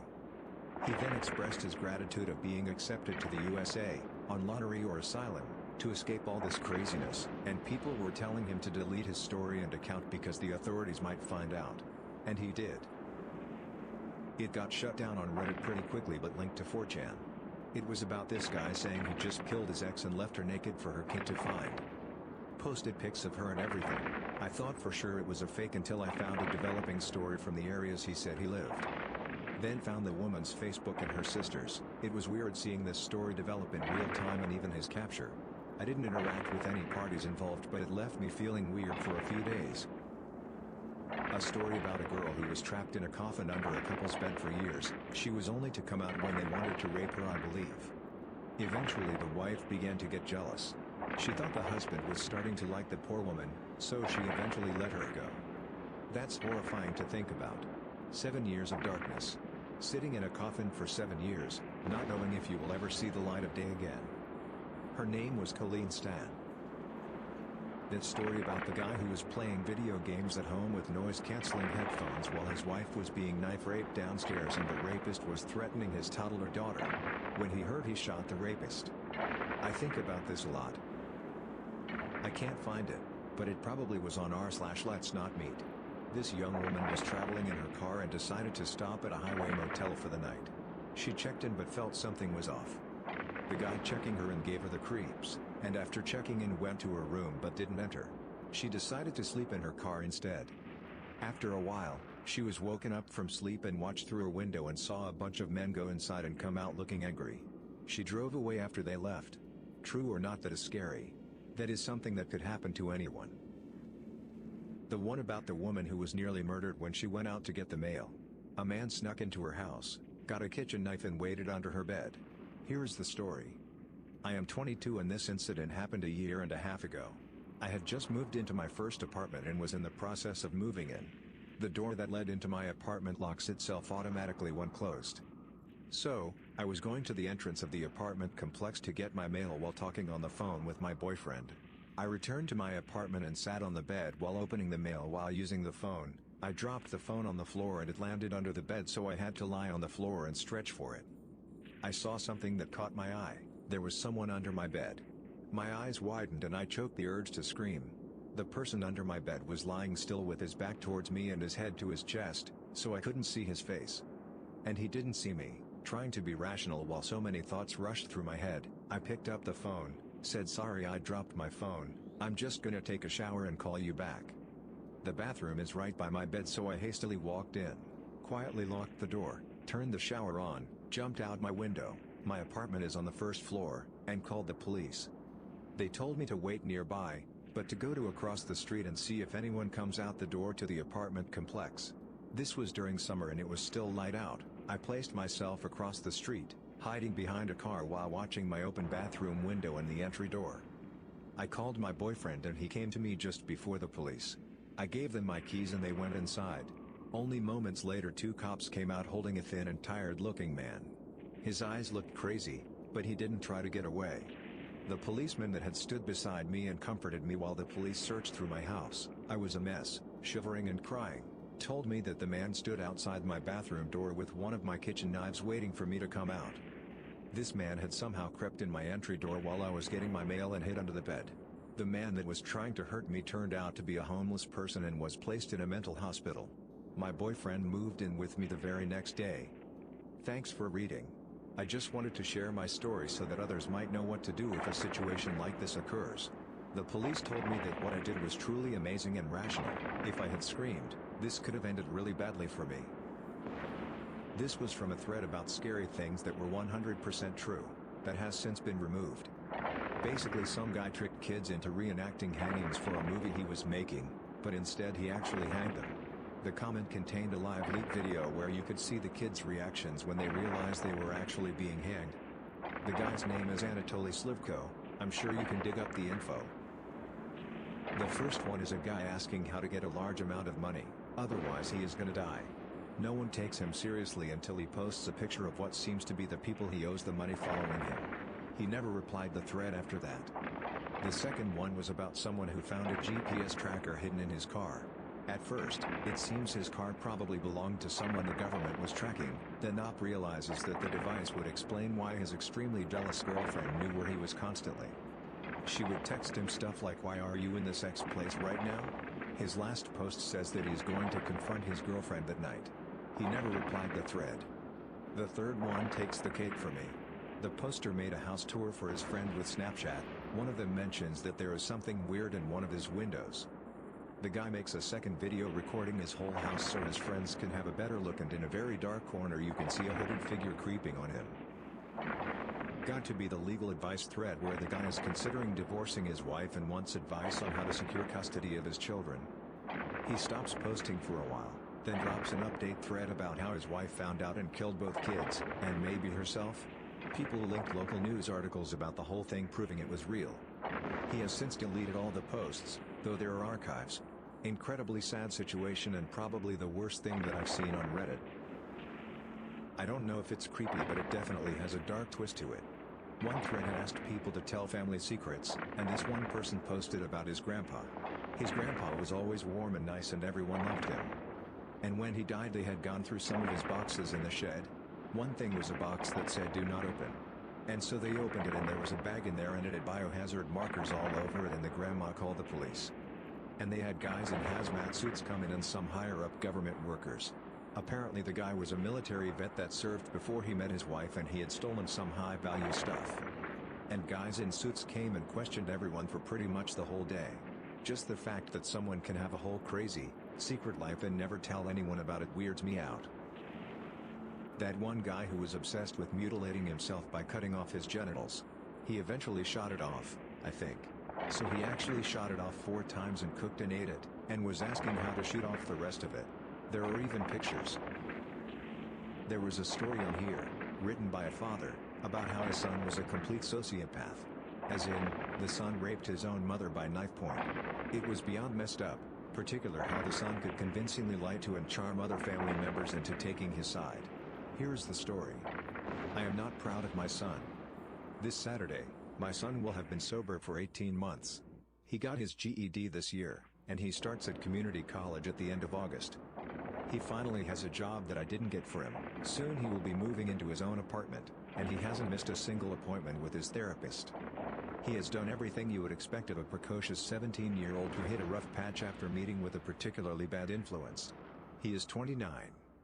This is the point where I'm supposed to say that, nevertheless, I'm still proud of him for turning his life around, getting off drugs and off the streets, staying out of trouble, and acting like a responsible adult, or at least an adult who knows the meaning of responsible. Maybe I'll throw in a reference to the prodigal son and kill a fatted calf for him. That's certainly what's expected of me. That's certainly what my son expects of me. He demands praise and forgiveness and a party and me to hug him and tell him it's all right. Demands me to tell him how proud I am that he's made something of himself. But I'm not, because he hasn't. Not in the slightest. His mother and I gave him every opportunity we could. I don't expect any praise for that, because unlike my son, I don't expect praise for doing what you're supposed to. She and I worked hard to give him a loving, stable, comfortable, supportive home. We were involved in his school, we introduced him to music, to the extent that any two people can. His mother was a good cellist, though, and sports and culture. We fed him healthy meals, we played with him thanks to him, we got in the best shape we'd ever been in since our 20s, and we let him stumble and fall and make mistakes and get back up again. He started shoplifting at 15. The first time we caught him, we bodily dragged him back to the store, made him return the copy of Grand Theft Auto and apologize, and offered to pay for any damages. The second time we caught him, this time with a pair of shoes, we did the same thing. The third time, we started going to family therapy. Therapy seemed to go well, and after a few sessions the therapist asked for a few one-on-one meetings with him. After 2 of those, the police came knocking on our door, because the little shit had concocted some story about how we were a religious cult who raped him for breakfast every Saturday. And the dumb therapist actually believed him. Rational heads prevailed, we fired that therapist, and he went through 6 more in as many months, until eventually we couldn't find anyone who would take him as a patient. By 16, he was drinking. Then we found pot in his bedroom, and in our bedroom. He started leaving needles, bongs, and crack pipes where he knew we'd eventually find them, just to mess with us. I know this because he said so, in those exact words. He had his first intervention and first trip to rehab that year, and his first relapse. He had to repeat a year of high school at 17, which meant he was now the ringleader of a group of other young idiots, who saw him as this totemic mentor shaman who could hook them up with whatever crap they wanted. I'm also sure he started having sex with one of his gang's younger sister, 13, around then, but I had nothing to go on but my own instincts, so all I could do was tell her parents to keep an eye on her. No charges were ever pressed, and the family never spoke to me again after that, but they did pull both of their kids out of that school, and my son was furious at me for daring to not let him continue committing statutory rape. He decided to try for normal rape later on. While I was away, he spent an uncharacteristic night at home and on his best behavior. After his mother went to sleep, he followed her to her bedroom. He took a knife with him. He crept into the room, straddled her, put the blade to her throat, and slid his other hand inside her. I don't know exactly what happened next. I know he held her down and tried to undress her. I know she fought. I know he stabbed her. I know she got away and locked herself in the bathroom before he could catch her. I hope that means she kicked him good in the balls. I know she broke the window and screamed for help. I know he ran. I know she was lucky the ambulance got to her before she bled to death. I know he called his friends to brag and beg a ride. I know the police caught him. I know if I'd been home, or if I'd caught him, I'd have killed him with my bare hands. The state tried my son as an adult. He pled out, but only after making his mother testify and smiling the whole time. She divorced me a month after his sentencing. I looked too much like him. She killed herself a year later. I would be a liar if I said I didn't blame him for her death, because I absolutely do. He was sober when she went to her room, sober when he pulled out his knife, sober when he climbed on top of her, sober when he raped her, sober when he stabbed her, sober when he ran, sober when he called his friends to brag, and sober when the police found him. When I made the mistake of visiting him after the divorce, he laughed and said she'd had enough of his penis, that I could never satisfy her. When I made the mistake of visiting him after she killed herself, he laughed again and asked how it felt to have some prick take your witch away. I should have killed him right there. It is to my eternal shame that I did not. They let him out after serving 3 years. He spent the next 6 years on the streets, in and out of rehab, on and off other people's couches, and would grace me every 6 months or so with a phone call demanding money. Eventually I refused to talk to him unless it was to drive him back to rehab, and I stopped completely after he stole my wallet. 2 years ago, he came to my house with his aunt, his mother's sister, in tow and crocodile tears in his eyes. He pretended to apologize. I slammed the door. His aunt barges in to try to shame me into forgiving the man who raped my wife, caused her death, and laughed about it. He stayed outside. He slashed my tires, threw a brick through a window, and drove off in her car. His aunt had no idea that he'd taken her keys, or that he'd been armed the whole time. She blamed me. He guilted her into letting him stay with her, went to rehab and relapsed, then went again, and here we are. In stark contrast to the ball of crap that is my son and his life, I have watched my friends and colleagues, those who will still talk to me, that is, children, go on to become doctors, lawyers, skilled tradesmen, actors and musicians, academics, entrepreneurs, and career military. I've seen a few start their own families. And even the ones who've had a rough start, or who stumbled and fell, managed to pick themselves up again, or are bravely soldiering on. I have nothing but respect for them. I also note that they do not expect juice and a cookie for having a job and not getting hopped up on meth or raping their mothers for 18 whole months. My son has pretended to reform before. He has even convinced himself once or twice. But he always backslides, always relapses, always finds new ways to disappoint, always hurts other people for his own short-sighted benefit. His aunt is already at the stage where she is pretending she must have forgotten where she put some knick-knack or piece of jewelry, and has already told me to F off after I've warned her of what my son can, will, and has done before, and what he will do again now that he thinks she is weak. When he messes up again, when he hurts someone else with his ceaseless bullshit, I will not be there to pick up after him. I am through with him. I am through with his aunt. I cannot talk to her without being overcome with rage and shame as I see the stupid hope I used to have that my son would ever amount to anything, and I do not need any more disappointment and failure in my life. I am not proud of my son. I am sorry for inflicting him upon the world. Thanks for listening to Radio TTS. Like and hit the subscribe button if you enjoyed this video. And thanks to anyone who is already subscribed and part of the community.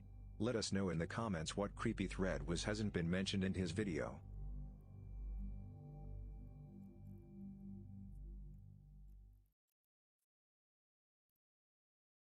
Warning, this content may be upsetting or disturbing to some audiences.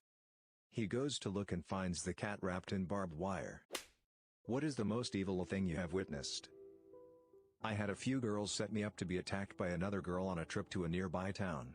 She attacked me at a party, and while she strangled me, her boyfriend poured beer in my eyes so I couldn't see. At the time I thought the girls I had made the trip with, the ones who set everything up, were my friends. After the whole ordeal ended I came to them crying and all they said was we should have taken pictures. There's a subset of gay men who are, to put it mildly, buttholes. They think that their honesty and lack of tact is refreshing, but it's just their justifications for butthole behavior. Example, if someone they're not interested in asks them to dance, they will flat out tell them what physical flaw is the reason for turning them down. I've overheard, or been the receiver of, the following. You're fat, you're too tall, "You're too skinny, you look like a cokehead, I'm out of your league, you're not wearing any designers, you look straight." All of those things, said straight to someone's face. They think they're being divas and all the other horse crap excuses these trailer trash wannabe Beyonce queens use. And then they wonder why there aren't any good guys who look like Brad Pitt and dote on their every beck and call. It's pretty funny how members of an oppressed group can be just as oppressive and offensive as the people they fight against. My friend and his mother were murdered during a break-in at their house during Christmas. After his dad and brother got out of the hospital, I went by to give my condolences and spent most of the time sitting in my friend's room talking to his brother. It later turned out the brother hired 2 people to kill his family, shoot him in the arm, and then escape to try and inherit the family wealth. I grew up with a guy that lived just down the road. He was the local small-town bad seed and everyone knew it. He reveled in it. He vandalized a 150-year-old historical home dear to our town. He then went on to sodomize his minor cousin. He was in and out of jail, heavy into drugs. Everyone knew he would eventually kill someone. When he was in his early 20s he beat an elderly woman to death in a mobile home for her social security check. He is still in prison at this time. He is the only person that I have ever met that is evil in its purest form. Just a week ago, I was biking down a bike lane on a city street in the middle of rush hour. Some guy comes jogging up the bike lane opposite traffic. I can't swerve around him because of the car traffic, so I keep going, expecting him to hop on the sidewalk. Instead, he punches me in the stomach as I pass by, calling me a butthole. I fell into oncoming traffic and was an inch away from getting run over by a pickup truck. I was friends with this guy in high school, and a few years after graduation he shows up at my house with $38,000 in cash. He tells me that his father left him the money to be given when he turned 21, and he asked me what he should do with it. I told him he should either invest it or use it to further his education. He agreed that was a good idea, asked me to hold his money for a day. He took $300 of it, and left. He went to a mutual friend's house, and when the friend found out he came into money, he asked him to get an apartment with him. He did, and he blew all the money partying for a year. Through the course of this year, he scored a girlfriend. At the end of the year he had nothing. He didn't work and he smoked and drank all the money away. His roommate informed him that he was going to get a new apartment with his girlfriend, ditching him now that he's broke.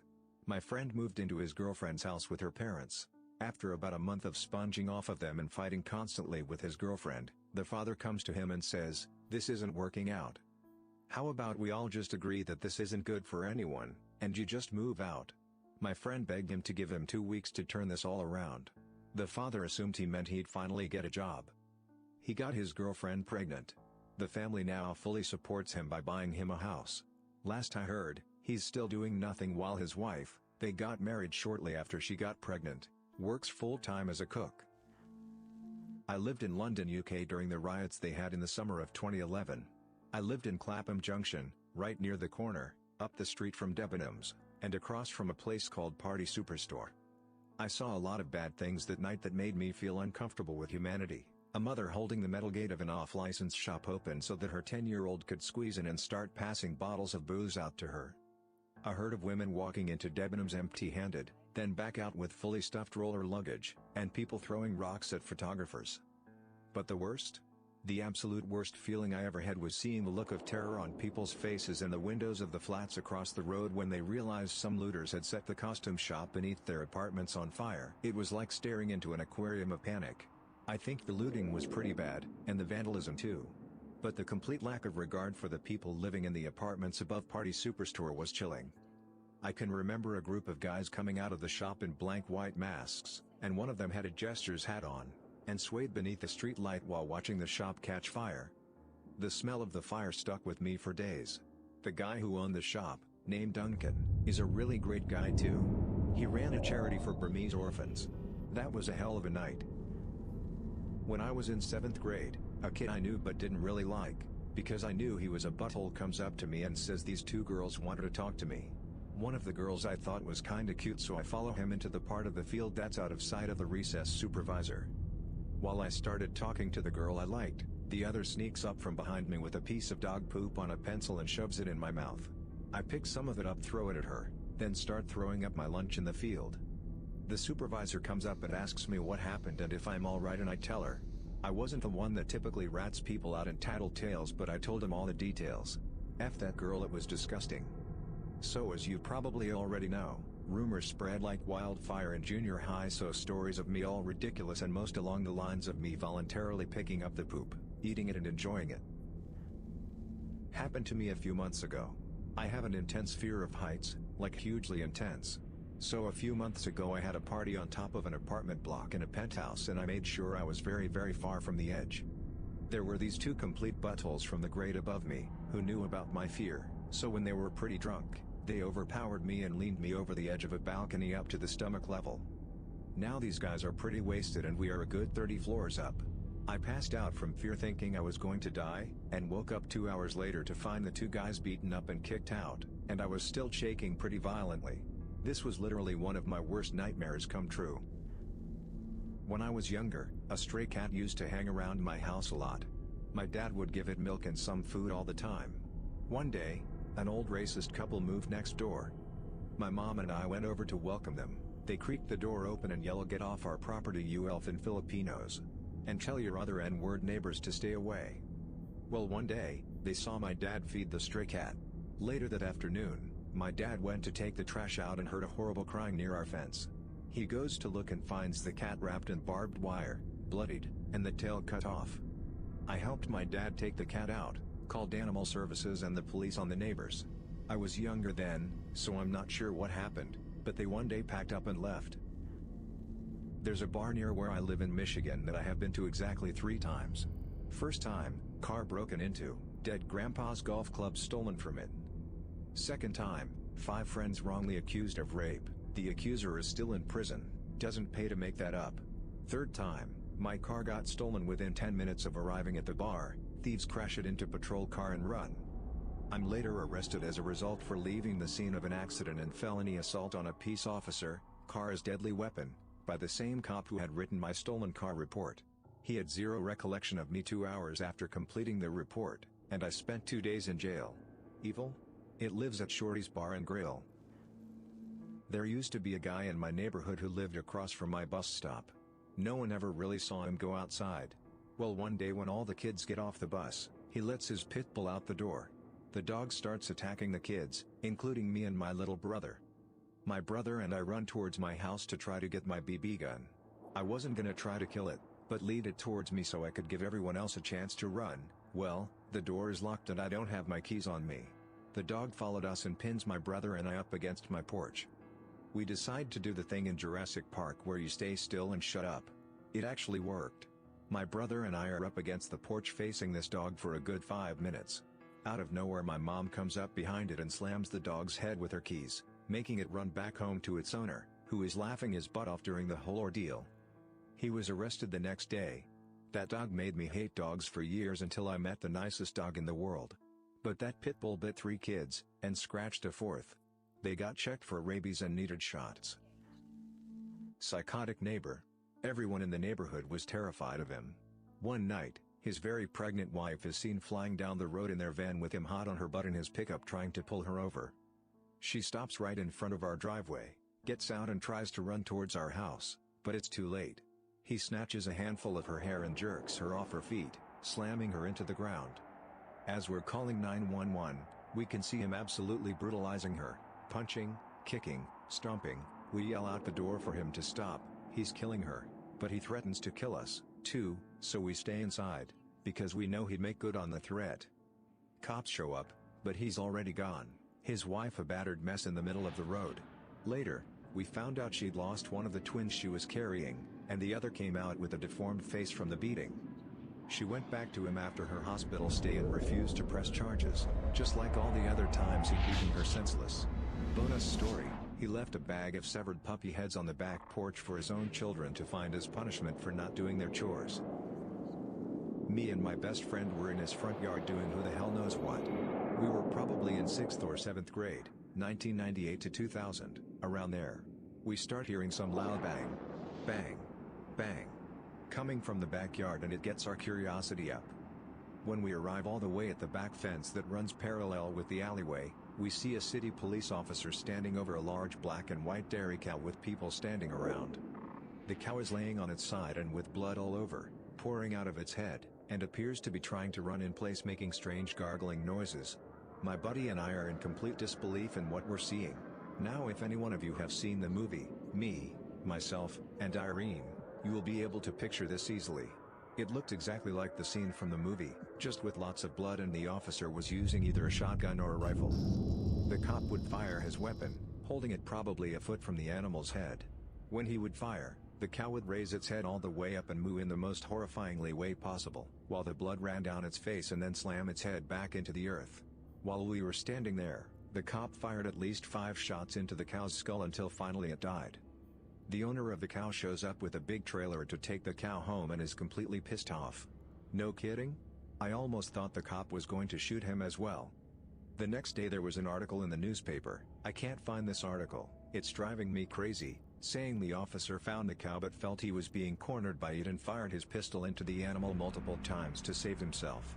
After that is when we showed up with him finishing the cow off.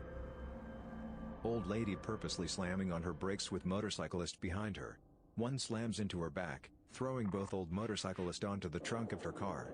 They were both hurt pretty badly. And another motorcycle had to go off the road, and they hit a pole. The guy was okay, but his wife hit her ankle on the pole. The old lady got out exclaiming angrily that she didn't do anything wrong. Her turn signal was on. Bunch of BS. Her blinker was not on, and everyone who had been exiting the store that was facing the road saw what happened. She looked like she was ready to bolt, and she had this cold look on her face. Are you kidding me? You just severely injured 2 old people on a motorcycle, and you don't even care? Not saw, but heard. It was one Monday morning. My brother had come back from college and was staying in the house. On Sunday, he and his girlfriend decided to clean his room. Now, neither I nor my brother are the cleanliest of peoples. To call this task Herculean would be an understatement. But they managed to get through and cleaned up his entire room. Among the things that he threw away was an old busted music stand. Like any sane person, he didn't think much of it and just threw it in a trash bag. Then the next morning, at about 6 o'clock, I hear someone storming up the steps. Just a stomp stomp stomp stomp.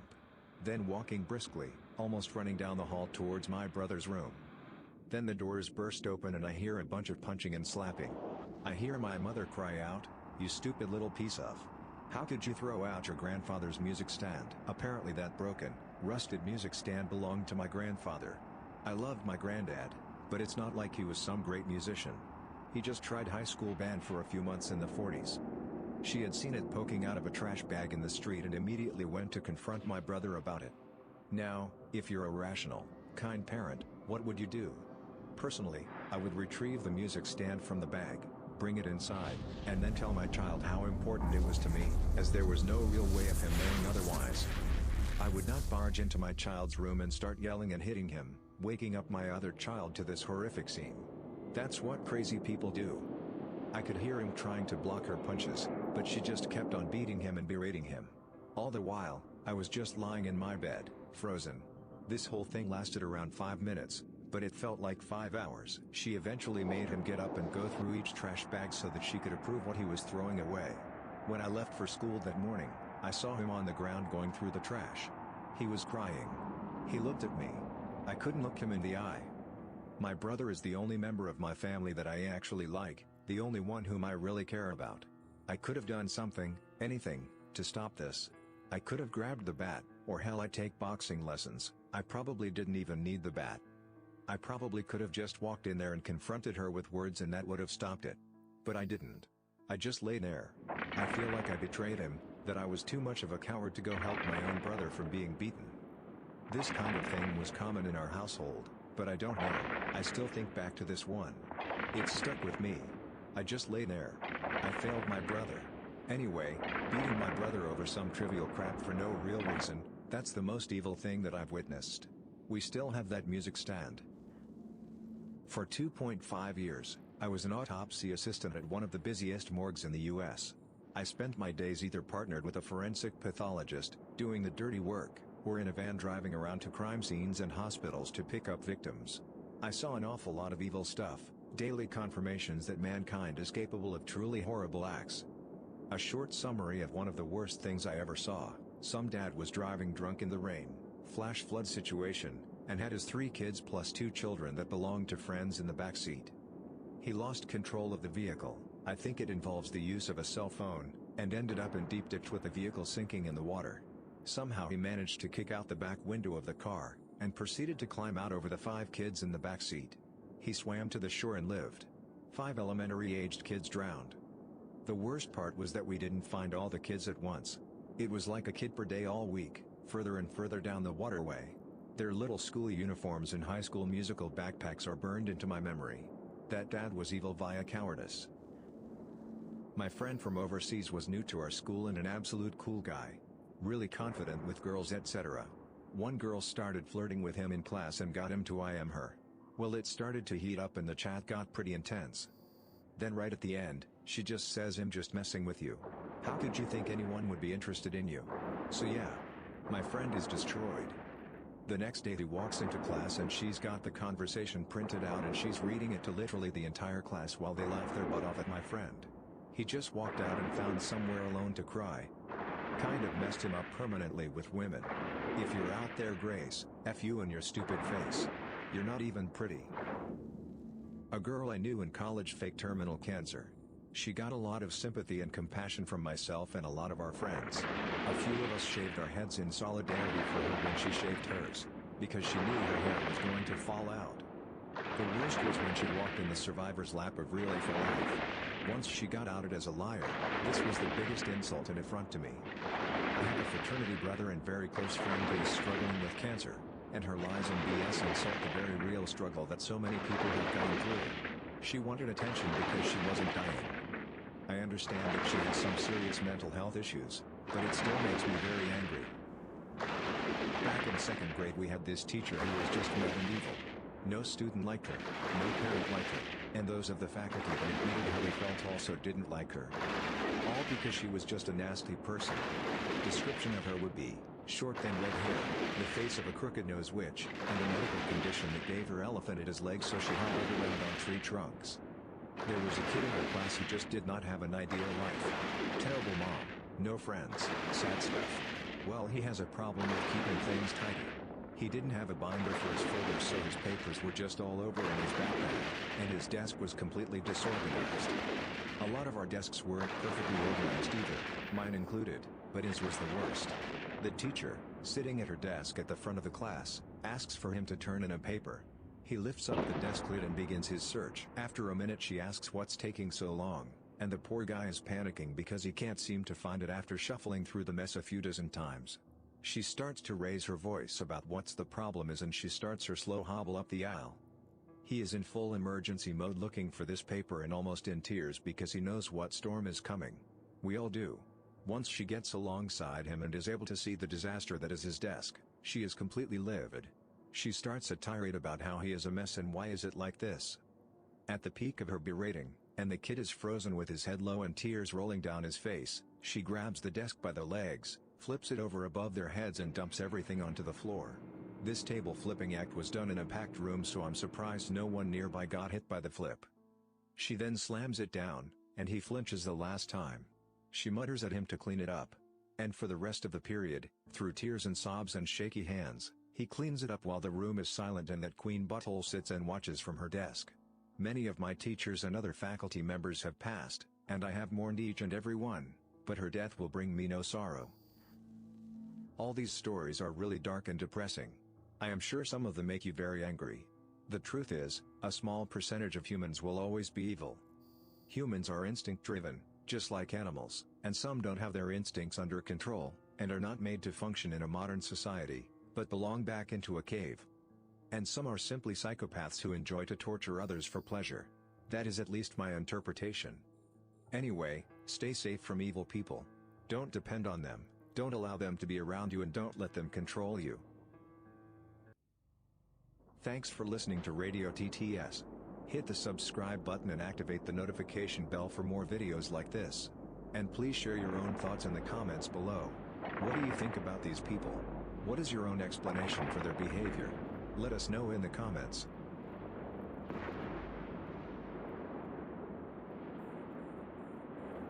What disgusting secrets does your employer keep from its customers? I worked for a gelato shop that made us dig through the so-called recycling bins to fish out used plastic cups and spoons to wash and give to new customers. Even if the spoons had bite marks from other customers and were coated in chewing gum, we were told to wash them up and only throw them out if they were really unpresentable. Because these things are expensive. Furthermore, all the other stuff in the recycling bin that people so good-heartedly placed there, yeah, all of it got thrown in the dumpster. Customers ate it up and told us regularly how glad they were that we are a green business who cares about the environment enough to recycle. It didn't take long before I just couldn't keep doing this with a clean conscience, and I turned them into the health inspectors, who were absolutely horrified this was happening. About 2 months later, I got laid off and the business closed its filthy doors forever. Also, I work in a similar business. I get 1,000 spoons for less than $10. They probably paid more in labor for people washing the things than it would cost to buy fresh spoons. The fajitas sizzle because we pour oil and water on a hot plate, not because we grilled anything. I once tempeed at a customer survey marketing firm and they tested a variety of coffee and lattes from a popular Canadian chain. The studies showed that the customers rated the beverage higher if they heard the milk being steamed. No milk was ever being steamed. The machine just made that noise. Former employer was charging clients for a one backup solution that wasn't even running. I was still actively developing it when I quit. Client called up and asked to see the records of the backup. I said it wasn't running and that we didn't have any to my knowledge. Client flipped out. Calls boss. Boss flips out at me for not lying. Frick that crap. And this is why restore tests are so vitally important. Still, selling something that doesn't exist. Row. I used to work in a major movie theater and we would recycle hot dogs. Basically, if the links were on the spinning rack all day and didn't get purchased, they would be thrown in a bucket and refrozen. We poked a fork hole in one to see how long it would stay in rotation. 7 freaking days. I remember I saw an orange Julius open once. The guy opened up the storefront and walked over to the hot dog roller and switched it on. There were already 3 dogs in there. Worked for a self-storage place in Rockland, CA. They made every customer sign a lease agreement that said that you wouldn't hold them responsible if your unit was broken into and things were stolen. I found out that we had 7-8 burglaries a year. The owners would get sued but they would always get off because they'd produce the lease agreement in court and the judge would dismiss the case. One day I came in from vacation to pick up my paycheck, and I found the owner and the manager loading up a truck with the contents from a unit that wasn't theirs. I went around the corner to an area where the fence allowed me to look in, and saw that they went to another storage space, cut off the lock, and proceeded to load up the truck with a telescope, big screen TV and some power tools. I came back the next day and asked one of my co-workers. He told me that the owners of the storage space would sell the stuff they stole from renters, and that the manager and owner did the same thing with another property that they owned in Granite Bay. I quit to go back to Sac State. I called the Rockland cops to tell them what the owners were doing, and they said that there was nothing they could do unless they were caught in the act. Tim Hortons Smile Cookies. Pay an extra $1 for a chocolate chunk cookie with a smile drawn on it. All proceeds go to local charity. Unfortunately, store owner would just go into the system, void all cookie sales and replace with regular chocolate chunk cookie sales. I want to know where this is. No one fricks with my smile cookies. A small business owner for whom I worked several years ago kept deducting the employees' health insurance premiums but never sent the payments into the carrier. After 2-3 months of this, our insurance was cancelled. Right before one lady's teenage son was in a fairly serious car accident. She finds out at the emergency room, during what is of course an extremely stressful time, that she has no insurance whatsoever when she and her dependents had been fully covered. The next day she went into his office, very upset, to find out what happened. He gave his usual song and dance and made excuses for not having been able to send it in, and this normally mild-mannered lady picked up a stapler and threw it at him. He wasn't even injured. While doing that was of course unacceptable. I totally understood her frustration with this weasel. He spent thousands of dollars a month of company money, coding it to company expenses, at Sam's Club on groceries and big ticket items for his house, on top of his already generous salary. Then to top it all off, He actually took her to court for the stapler throwing incident. After hearing the story, the judge dismissed the weasel's case and made a comment to the effect that if he were in the same position as her, he probably would have done the same thing. Used to sell cars at a major dealership. The unofficial sales contest was to see how much over MSRP they could sell the car for by confusing the customer on the price with payments financing, manipulation of trade value and sometimes outright fraud, like promising manufacturer rebates then not applying them. The winner for the 2 months I was there was over by $10K, selling a car that should have been $20K for over $30K. The sad part is the customer might never even know because they still got the payment they wanted. Please do yourselves a favor and don't shop solely based on payments, and if you are financing then make sure you are aware what the final selling price of the car is. There is a major difference between $400 MTH at 60 months at 0% interest and $400 per month at 84 months at 0.9%. I used to work at Frisch's as a hostess busser drive-through attendant. That place was filthy and corrupt as frick. No one in the kitchen wore gloves and the cooks loved making people eat old food that had been dropped on the disgusting floors. The manager loved to steal the waitress's tips and blame the customers or the sketchy looking bussers. The most corrupt thing the awful manager did while I was there was around Christmas time. He would take $100 out of each of the new younger employees' cash drawer, call your parents saying that their kid stole the money and they needed to be brought in to be questioned. When I went to work the next day I found out the same crap happened to a few of the others. We all got pee and snagged the key that locked the box to the camera controls. Ray winded to the following day and watched until we saw the sucker start doing his thing. Every single one of us reported his ass. He got insta-fired. It was glorious. I do music for various media around Tokyo, from big corporations to sketchy dirty production basement deals. Sometimes I walk by a shooting or get a glimpse of an active set. I've seen some P work as well. Not as exciting to experience as some may imagine.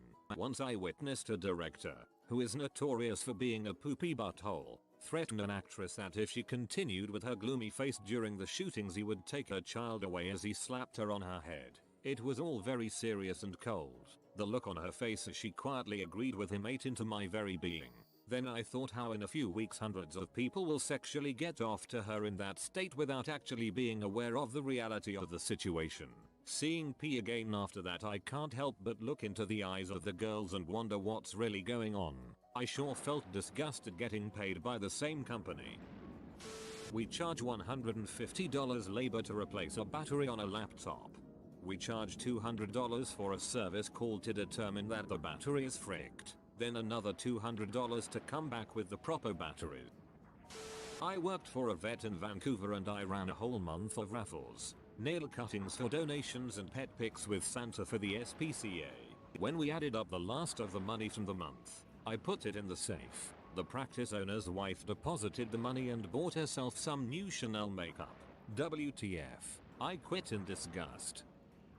I worked at Betfair.com, a British gambling company that received 2 Queen's Award for Enterprise. It operates a world-only decent sports betting exchange. We lost all of our customers' credit card details and didn't tell them. Our exchange was broken by a rogue programmer who managed to bypass all the account balance checks and bet millions on a horse race a while ago. Oh sweet Jesus. I think I can hear the Daily Mail's comment section already. I work at a frozen yogurt shop where the raspberries are always moldy and when bugs get caught in the toppings, I have to fish them out and leave the topping there. We have a roach problem, and gnats are everywhere. Customers can see the gnats flying around the salads, fruits, and pies we have out, but I guess it doesn't disgust them enough to not come back. More than a few times customers have complained about bugs in their drinks that ended up there after they died in our ice machine. The worst was a live cockroach in someone's salad that was on the fork as they went to take a bite. Whole cooked turkey breasts and roast beefs have been dropped on the floor and served without any of the managers and employees giving 2 fricks. I've realized most restaurants are so much more dirty than shown. But I've eaten out my whole life. I guess my consolation is that I'm probably building up some immunities to all the Ikeys out there. I used to work for a local children's charity where a good majority of the money was skimmed to pay for the owner's for-profit business.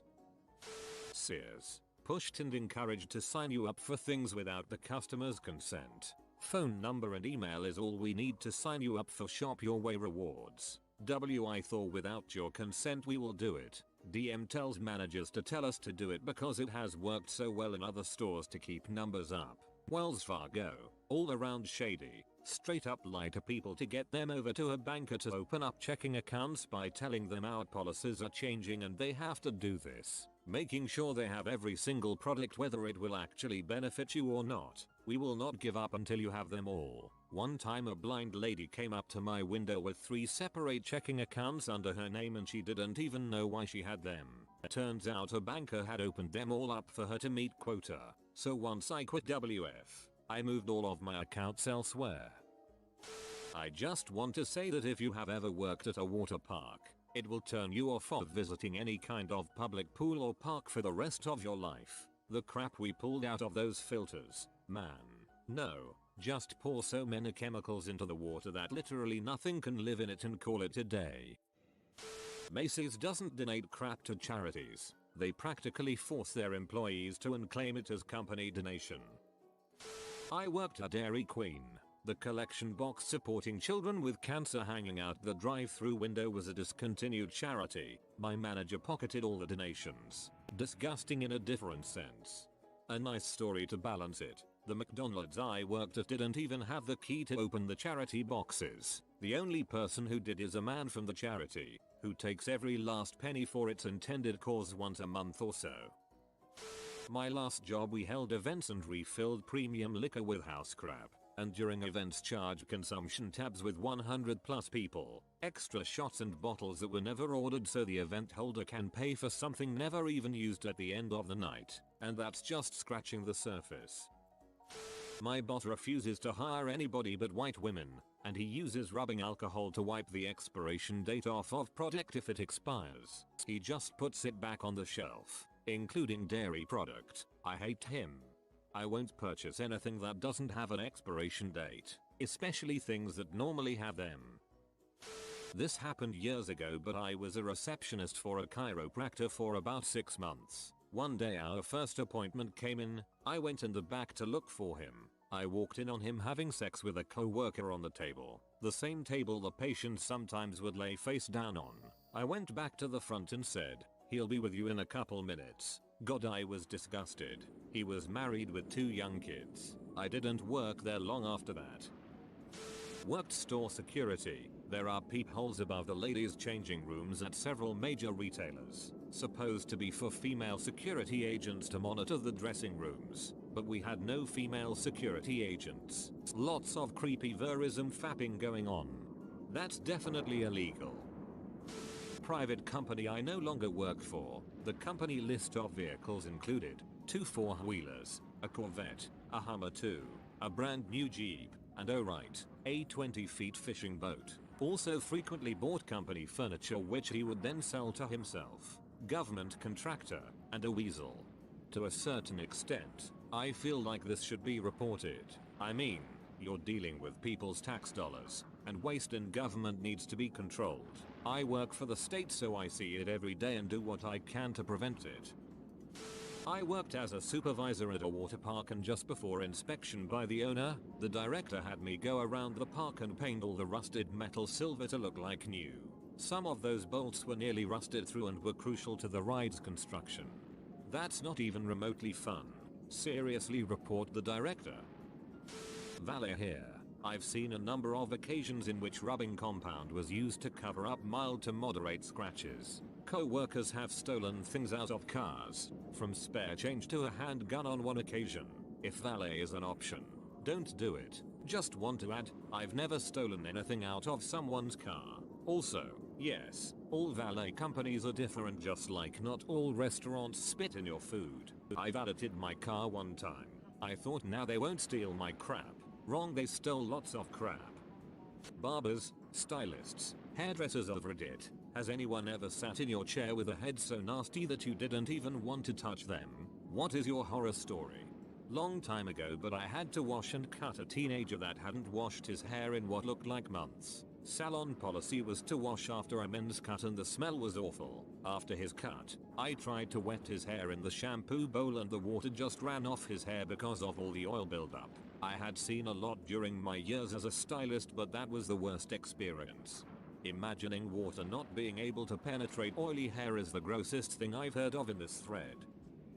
Older ladies that came in for a wash and a water wow that had a helmet of hairspray of 4 weeks old was pretty normal. Had one client that had really bad psoriasis and no hairdresser wanted to help him. He was also very ashamed, so we made the deal that he could come in after closing time. It was really bad and most of the equipment, combs, clips, eggs, were disposed instead of disinfected. As someone with this condition, thank you for not turning him away. It's not contagious at all, but can freak the heck out of people. I've been lucky that when mine has been pretty bad on my scalp, my hairdressers were still okay with working with me, but I think the longer hair helps mask the problem a bit. My sister is a hairstylist and got scabies once from a kid. Apparently the mom knew the kid had it too, just didn't tell my sister until they were leaving. Yuck. My husband is a barber. One day he had a guy come in with dreads, wanting them all shaved off. He parted his dreads, looked at his scalp and noticed it was green. He touched it and saw it ripple. Asked the guy when he'd last washed his hair. He replied, about 3 years ago. My husband realized the guy's whole scalp was covered in a layer of pus. Sent him straight to A&E to have it drained and treated with antibiotics. Bye. Horror story of mine. I used to babysit for the neighborhood. One day I got these kids that were scratching at their heads after taking them outside, but because they were playing in the sandbox together, 13 and 8, I figured that there was sand in their hair and reminded them to shower when they got home. Go to get my hair done the next day. Hair was down to my mid-back and I asked for a short bob just below my ears. Halfway through, the hairdresser stops and loudly announces to everyone in the shop, people I knew were there, that she could not continue to cut my hair because I had lice. I was so embarrassed. You could have at least taken me to the side and explained instead of making me feel dirty. If I had known, I would have dealt with it, especially if someone was gonna be dealing with my hair. I still blush when I think back on it. Sound like the time a bank teller shouted at me. I couldn't hear her through the thick glass and tiny holes drilled for her voice that I had bounced to check. The entire lobby heard her because she not only turned on her little microphone, but shouted into it as well. My dad was a hairdresser before he passed. When I was young, I had really bad psoriasis on my scalp. My dad has been the only one to ever cut my hair. Passed 3 months ago, and I can't bring myself to get my hair cut, even though it's desperately needed, in my 25 years on this planet. And I can remember a few times sitting in his chair where he was literally combing and cutting out large chunks of dead, flaky skin. It was the most embarrassed I have ever been in front of him, because no matter how many topical remedies I tried, I couldn't get it to go away. Eventually grew out of the psoriasis, but I still hold on to this moment as one of my favorite moments, where the love my dad had for me really shone through. My mother was a hairdresser in the 1960s for Vidal-Sassoon. During the time of the beehive, customers wouldn't wash their hair for weeks. They'd just keep spraying it to keep it in place as it was such a complicated do. This meant a lot of fleas, lice, and on one occasion cockroaches that had to be washed out. For some reason this never bothered my mother all that much, but hearing about it made sure I never, ever wanted any kind of hands-on customer service job. I used to work as a receptionist at a high-end salon. One day, a lady called and asked if we had anyone who specialized in cutting curly hair. I matched her up with someone, asked the standard questions, and made the appointment, which turned out to be for her granddaughter.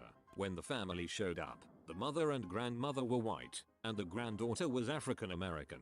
They obviously didn't know, and didn't bother to learn, how to take care of the girl's hair, because it was in a giant, waist-length ponytail that was completely matted. She also had a bit of a developmental disability, and they claimed she would not wash her hair herself. I could smell her as soon as she walked in, but when the stylist got her hair wet at the shampoo bowl, the smell quickly permeated the entire salon. It was like a punch to the gut. The hairstylist had to keep coming up front for fresh air. She said giant flakes, sheets of dandruff and buildup were basically crusted to the girl's scalp and throughout her hair. The matted ponytail was the worst of it. What should have been a simple 45-minute service ended up taking over 4 hours. The girl looked great when she was done. I felt terrible for her because it was pretty obvious that her mom and grandma had no intention of keeping her hair maintained. I got the impression that they basically only took her for a haircut when things got completely out of control. I was horrified that they apparently weren't even bothering to wash her hair at home. They bought a bunch of products that the stylist recommended, but ended up returning everything a day or two later. That poor child. My hairdresser says she had one lady who brought her kid in for haircuts and the mom never brushed the kid's hair ever. So my hairdresser had to spend upwards of 45 minutes trying to comb the knots out of this woman kid's hair. I think she eventually fired the client because it wasn't worth the cost of a kid's haircut to spend the better part of an hour just on combing. We had that happen in the salon that I worked in. Because of the way that the mom treated the little girl, we ended up calling CPS. I left that job before I ever saw any resolution. I think about that little girl all the time. I had a young man coming with his mother. He was about 8 years old and had tight curly hair. His mother asked me to shave down to a 0,0000. That is the shortest you can go with clippers. I said sure. It was my last cut of the day and I was eager to go home. I start the service and notice barely 1/3 RD in that he had a lice infestation under the tight curly hair. I mean, these guys were huge, probably why his mother needed me to shave it off. So, I discontinued the service and spent the next 3 hours disinfecting everything in sight. The boy's mother called the barbershop later to complain because I wouldn't finish shaving her son's hair. We tried to explain that it was illegal for us to continue the service as it might spread lice to others and recommended a specialty shop that could take care of this for them, but she demanded that it was because we were racist. That was fun. I once had to turn a lady away after she booked in for hair extension removal. The micro-bonded type your stylist should tell you last 3 months maximum. Nobody told this lady. They had been in for 7 months. My boss booked her in with me. The extensions weren't done in my salon. I took one look at it and told her I couldn't help. There was a chunk of hair about 6 inches wide that was matted with bits of hair glue, not what we use, poking out. To me, her options were shave it or cut it almost to the scalp. Some hairdressers shouldn't be allowed. Bit of a different horror story, but my stylist once had a woman with hair past her butt who wanted to donate everything to Locks of Love. Everything. This woman with hair down nearly to her thighs says she wants a pixie cut and is donating everything else. After checking multiple times to see that she was positive she wanted a pixie and not a short bob or anything, the stylist starts cutting. The woman sobbed the entire time, like shoulder-shuddering sobs in the dressing chair with her sad little haircut cape on. Stylist kept asking if it was okay, but the woman was determined to help people with cancer and told her to keep going and to ignore her tears. My stylist said it was the most awkward experience of her life. Other customers kept coming in and probably assumed she was maiming this poor woman. Side story, when you donate hair to Locks of Love, the hair doesn't go to cancer patients, it goes to make high-end wigs that are sold, and the proceeds of the sale go to buy wigs for cancer patients. Not that this is bad, just the fact.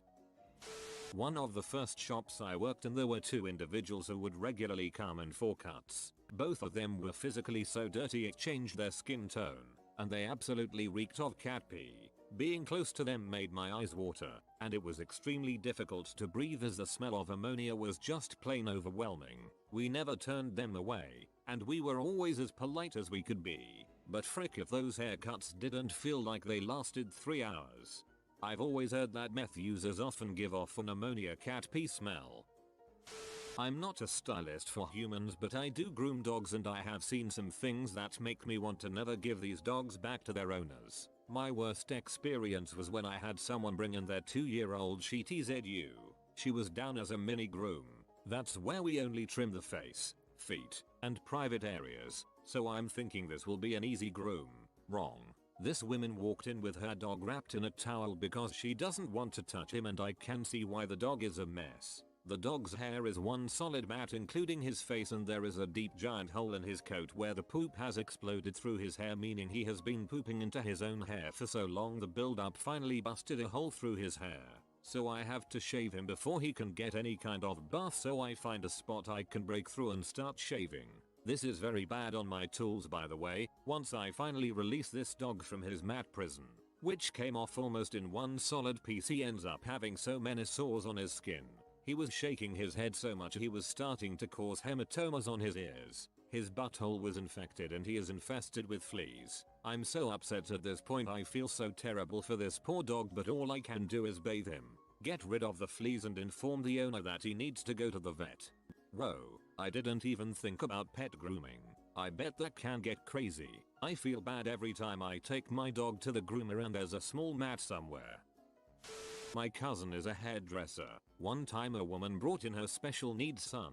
He had some hygiene issues and his ears were covered in blackheads. While all the other hairdressers recoiled in horror, my cousin gritted her teeth and gave that kid the best haircut she could. I really respected my cousin after that. That poor kid. I wonder if his mom just ignored it or if she couldn't do anything about it because of his condition. Way back in the day, my mom was a hairdresser. She told me a story once of this guy coming in who had bird poo all over the top back of his head. Guess he got pooped on and didn't notice or something. When I was an assistant at my first salon right out of school, we had classes every Wednesday night. Well, one week I couldn't find a model in time, so my mentor had someone she knew come in and be my model. So the model comes in, seems perfectly normal. She sits in my chair, I start the consultation and start looking through her hair to see what I'd need to do. Apparently this young lady had not washed her hair in what I'm assuming was weeks, because her hair was so greasy that every time I touched her hair my hand came back drenched in grease. And the smell. Oh man, I'll never forget that smell. It was the worst thing I've ever had the displeasure of working with. I asked my mentor if I could shampoo her before starting and was told that I couldn't. So here I am working on this girl who almost literally has grease dripping from her hair. I must have washed my hands 10 times that night. Needless to say, I had my own model for every class after that one. When my sister was young, elementary school aged, she didn't like to brush her thick hair and it was always a source of grief. My mom took her to get her hair cut, and after the hairdresser tried to brush her hair for a minute, she said that sister needed to brush it herself. So my sister had to sit in the lobby with a brush until the tangles were gone. It was some pretty effective social shaming. LOL. I hated brushing my hair as a kid, but it never got that bad. If it had, I'm pretty sure my mother would have just cut it all off herself. I'm a hairstylist, pretty new still. In school, you can't really turn anyone away. I had a prostitute sit in my chair, freaked out of her freaking mind, with her pimp telling us to dye her stringy, fried hair blonde and cut it to her chin. She didn't speak for herself at all. She wouldn't even look in the mirror. He gave all the instructions. He definitely had a specific look for her in mind. He was a huge butthole to everyone, and she left the chair to go cry in the bathroom. A classmate went to go check on her and she had just walked out of the door. He left really quick after that. I think about her sometimes and I hope she's okay.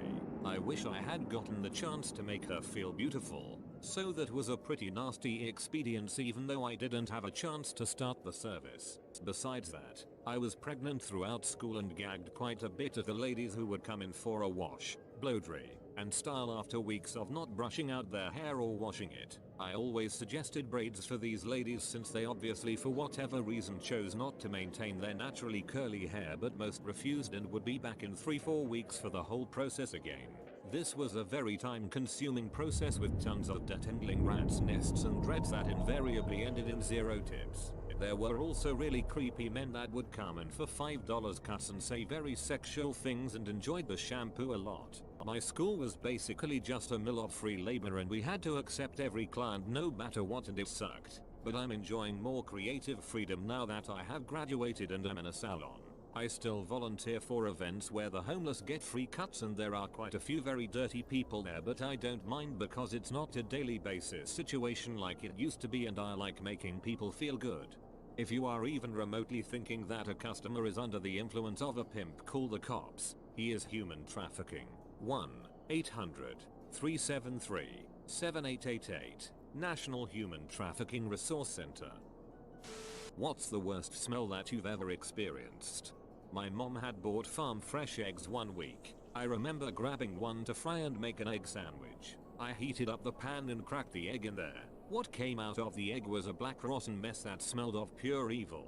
I threw up like a second after smelling the rotten egg and seeing the black mess writhe and heave in the pan. My puke went all over the frying pan and stove, creating a horrible fusion of fried rotten egg and sick. That was the worst smell I've ever smelled. I'm guessing you wouldn't like the Chinese delicacy 1,000-year-old eggs, then. The burn unit of a hospital. Burnt flesh and disinfectant. Unforgettable. Yes, I was an intern and attended surgeries, where they amputated legs and welded the end of the arteries. The smell of burned human flesh is so disgusting. Tonsil stones. Dang, that crap's nasty.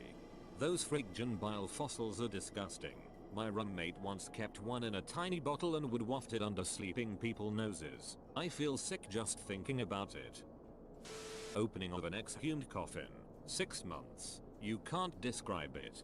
Death and decay. It's a smell that lingers.